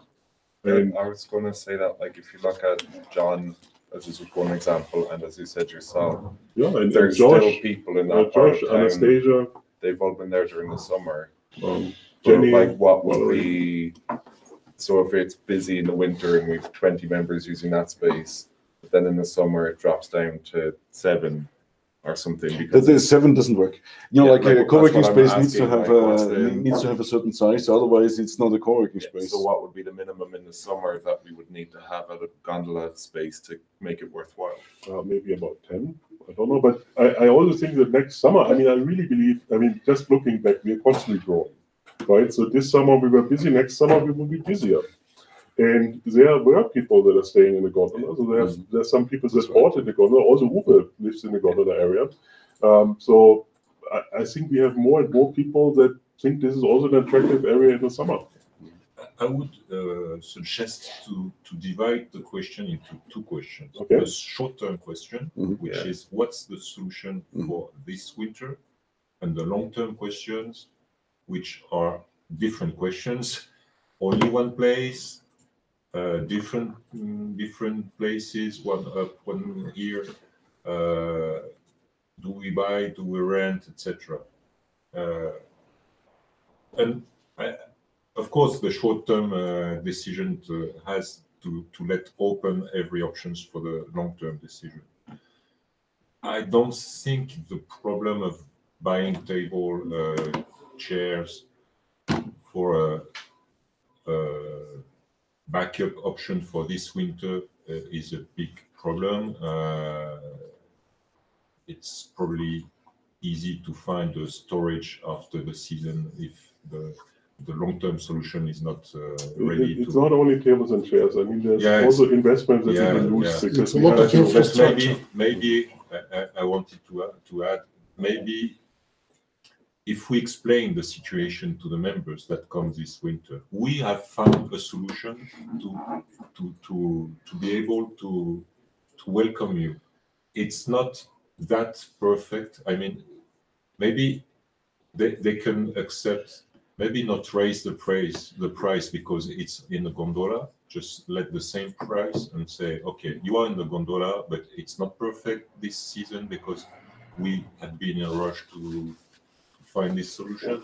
But you have a lot of investments. Find All a the technique and the heating system. I just also feel people wouldn't be that forgiving. No, if you come here with one tell them, like, season- I'm sorry that things aren't great. No, but They're of just course, going to- the Wi-Fi has to work, etc. But if I don't know, it's easier to get everything is not sympathy. marked for inbound score, or if there is no Making the place video friendly is corrector easy. or The infrastructure is difficult. Heating, internet, backup internet for sure, electricity. Yeah. I mean, how much can we lose when we don't do it? This is the other question. You know, like if somebody else makes a space there, you know, a co-working space, then you know, like maybe we lose more than we would lose on the other hand. So it's like you know, like, but I think it's great that you also have this this question. When I said that to split the decision short term can be not to do anything also. Of course. Absolutely. But if we were to get, I mean, based on what you guys both put up on your slides, say we invest in a place up in the gondola long term, we have that. So we now have 3 buildings, and then the house becomes available, and we purchase that. But based on the idea of having like a nomad academy or having courses, or like there's the space would get used. Yeah. Absolutely. Yeah. It sounds like you're maybe buying too much space for the time being, but I feel from everything you guys have outlined that extra space would still get used in some capacity down the line if we had a space up there and an additional space again down here. So it might be a hit for a while, but if you want to start your academy in 3 years, at least we know that this empty space we've had for the last 3 years is going to be. Yeah, we're not going to have empty space. Don't think so. But I mean, it's because I've worked in businesses where we've had to do this, where I think I even put this in the Facebook group. You buy a building, but you only open the first 2 stories. And then as you start generating revenue, you open the 3rd and then you open the 4th. And that's, but it gets used, but you know that it won't be for 6 months or 12 months. I mean, I posted this also in a worldwide Facebook co-working group. And basically the advice there was not to do it. I disagree with this advice, but what the people said is, first of all, you should not expand before you need the capacity. You should better expand after. That's a much better business decision to not worry about how to fill the space than to say, okay, we are currently busy and we have a wait list. The problem with this advice, I don't think it works for Bansko. Because if you're in London and the space is busy, then okay, I go to another co-working space. If you're in Bansko, where do you go? The other thing was like adding a location adds way more overhead. So obviously if you add like 100 square meters here, then you don't have to do anything. I mean, basically the heating cost stays the same. We have all the internet and projector and everything, coffee machine. If you do we have Svetlina here. You have a lock that's finally working even when it's cold. So here it's super easy if you could just add square meterage, which is why we were so attracted to the building, because we can easily extend it once we own it. With another location, there will be more overhead. There's some overhead we can deal with, so we would not hire another Svetlina. It would be self-managed. People would have to come here to get their tokens, to get the invoices. We would still do most of the events here, and basically just have like a work area in the gondola area. People after skiing can go. Like a quiet space, not a quiet space. Then, of course, the next thing that Peter said yesterday is like, okay, now they do a Toastmasters up there and they don't have the add-on for the gondola area. It is a risk because obviously the community here is doing whatever the community wants, and we encourage this. So if the gondola people want to do an event in the gondola location, we would probably not prevent them from doing it. So we would have to figure out how does that work, and if there's like more people there, will they have more events? Will this be a problem for the people that want to work from there?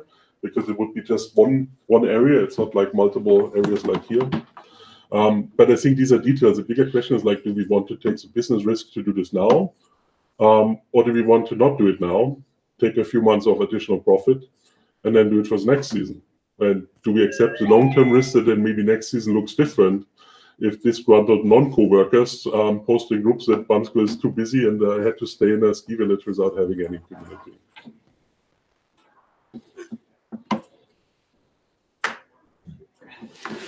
Shuli, was there some questions coming in or something? Just questions. I asked them about 15 minutes ago and they said you're on good. Okay, good. What's the overall situation in Bansko? Is it growing? Is it improving? It's growing. It's growing. So, in the real estate market, is it growing or? No, but you can see that a lot of locals invest into real estate currently. So they are making up a lot of the stores in the main pedestrian area. They created a second pedestrian area. They're here, just the building on the corner that nobody ever touched for the last 10 years. They're getting a new roof. So see a lot of construction and I think general positive outlook. Also, there's still a lot of people now in the village. I think one reason is that the real estate prices are pretty low. They've been going down for 15 years.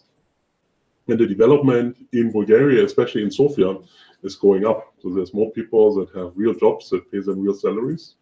So the real estate in Bansko is getting more affordable also for Bulgarians. In the past, it was always that like British retired people buy vacation property here.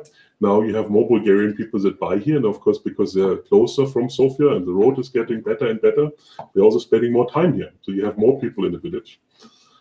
However, I also still hear complaints. So we have our friend, the French bakery.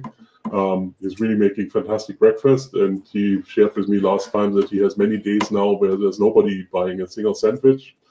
Charles shared a story from a coffee shop opposite to Kempinski that often only sells one coffee per day currently because it's low season. So there's no season anymore. It's in between the seasons. It's a dead month for Bansko. October and November, the worst 2 months for Bansko. So I'm asking regarding the new place. So. But this is different because for us, we are a little bit independent from whatever else happens. So we don't get tourists to come to us.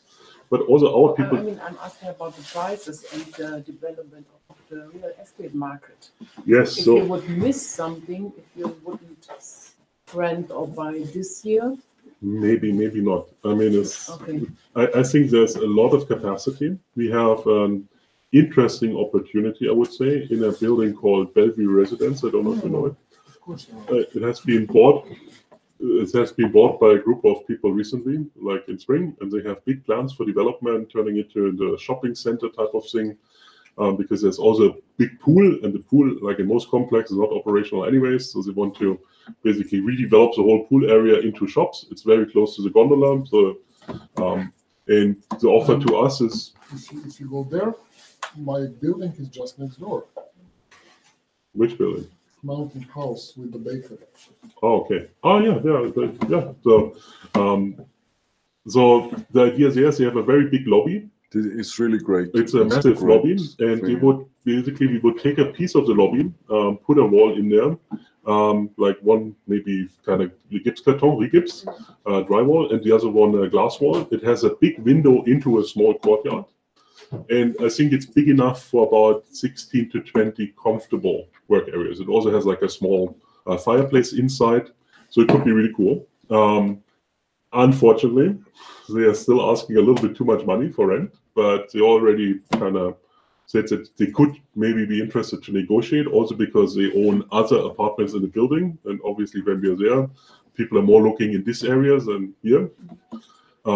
So I think it has some advantages. Details would have to be clear, and we would need to decide if we really want to do this, because again, it requires construction to get the walls up and the glass, which is not super cheap. We need to figure out a locking system. We need to buy a lot of stuff. Could you make this until the next Yes. season? Yeah. Okay. I was going to ask what's We like, are very used to make a location happen in 2 weeks. Very quickly. so that like you could have something ready by for December.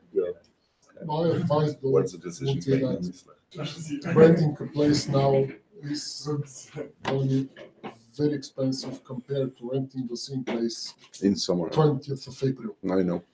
Yeah, but this thing in 20th of Comes to April, his question, in 20th of April, it Profit. would make sense to start it, right? Because then we rent it the whole summer and we start empty, especially on the gondola. But if we rent it before the season, we will start full, or maybe as full as possible. And I think that's the idea is, also maybe start already selling out the chairs before investing too much into it, so we have maybe some income, and then with the generated thing we can invest. how much do they ask per month? They want 1,000 left for about 100 square meters, which in the gondola area I think is a fair deal. But we told them we want to pay 600, and they should consider that we might bring some people that rent apartments, and that once they have shops and restaurants there, our members will use them.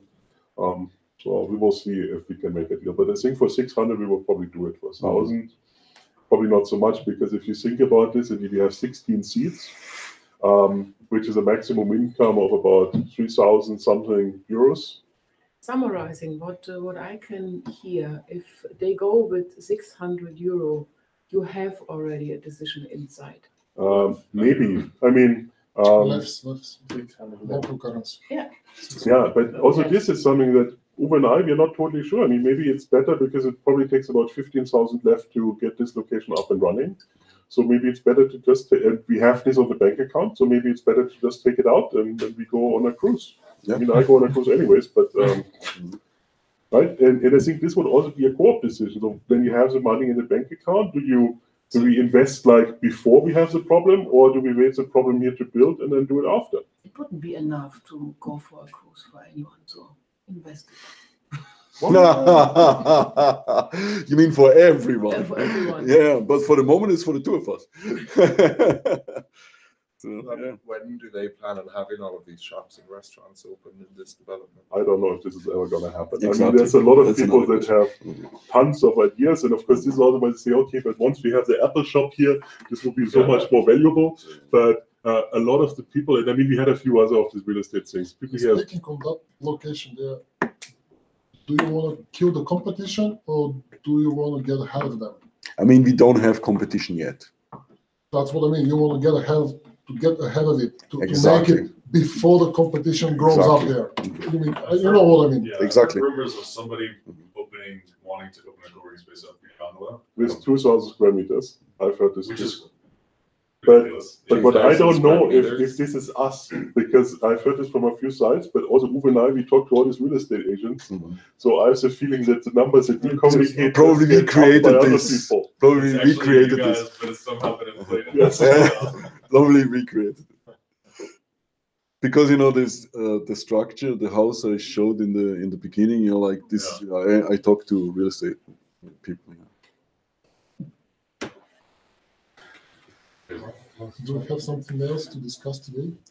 I think let's close it for today, right? We have the dinner at 7 in the Bansky Han. Bansky Han.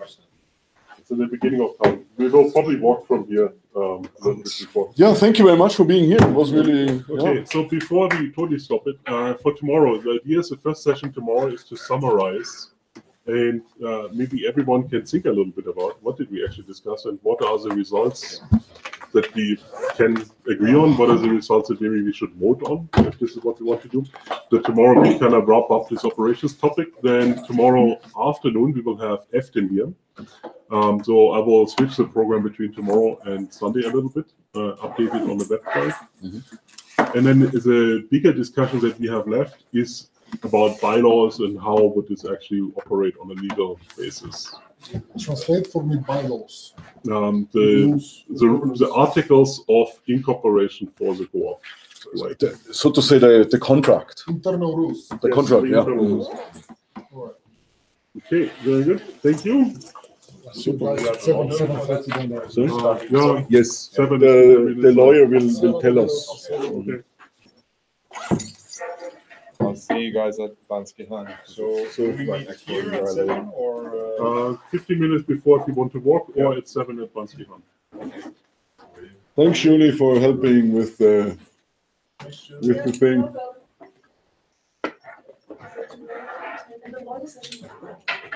Yes, I will update the website. Any pictures from this event? Like a video? Yeah, pictures.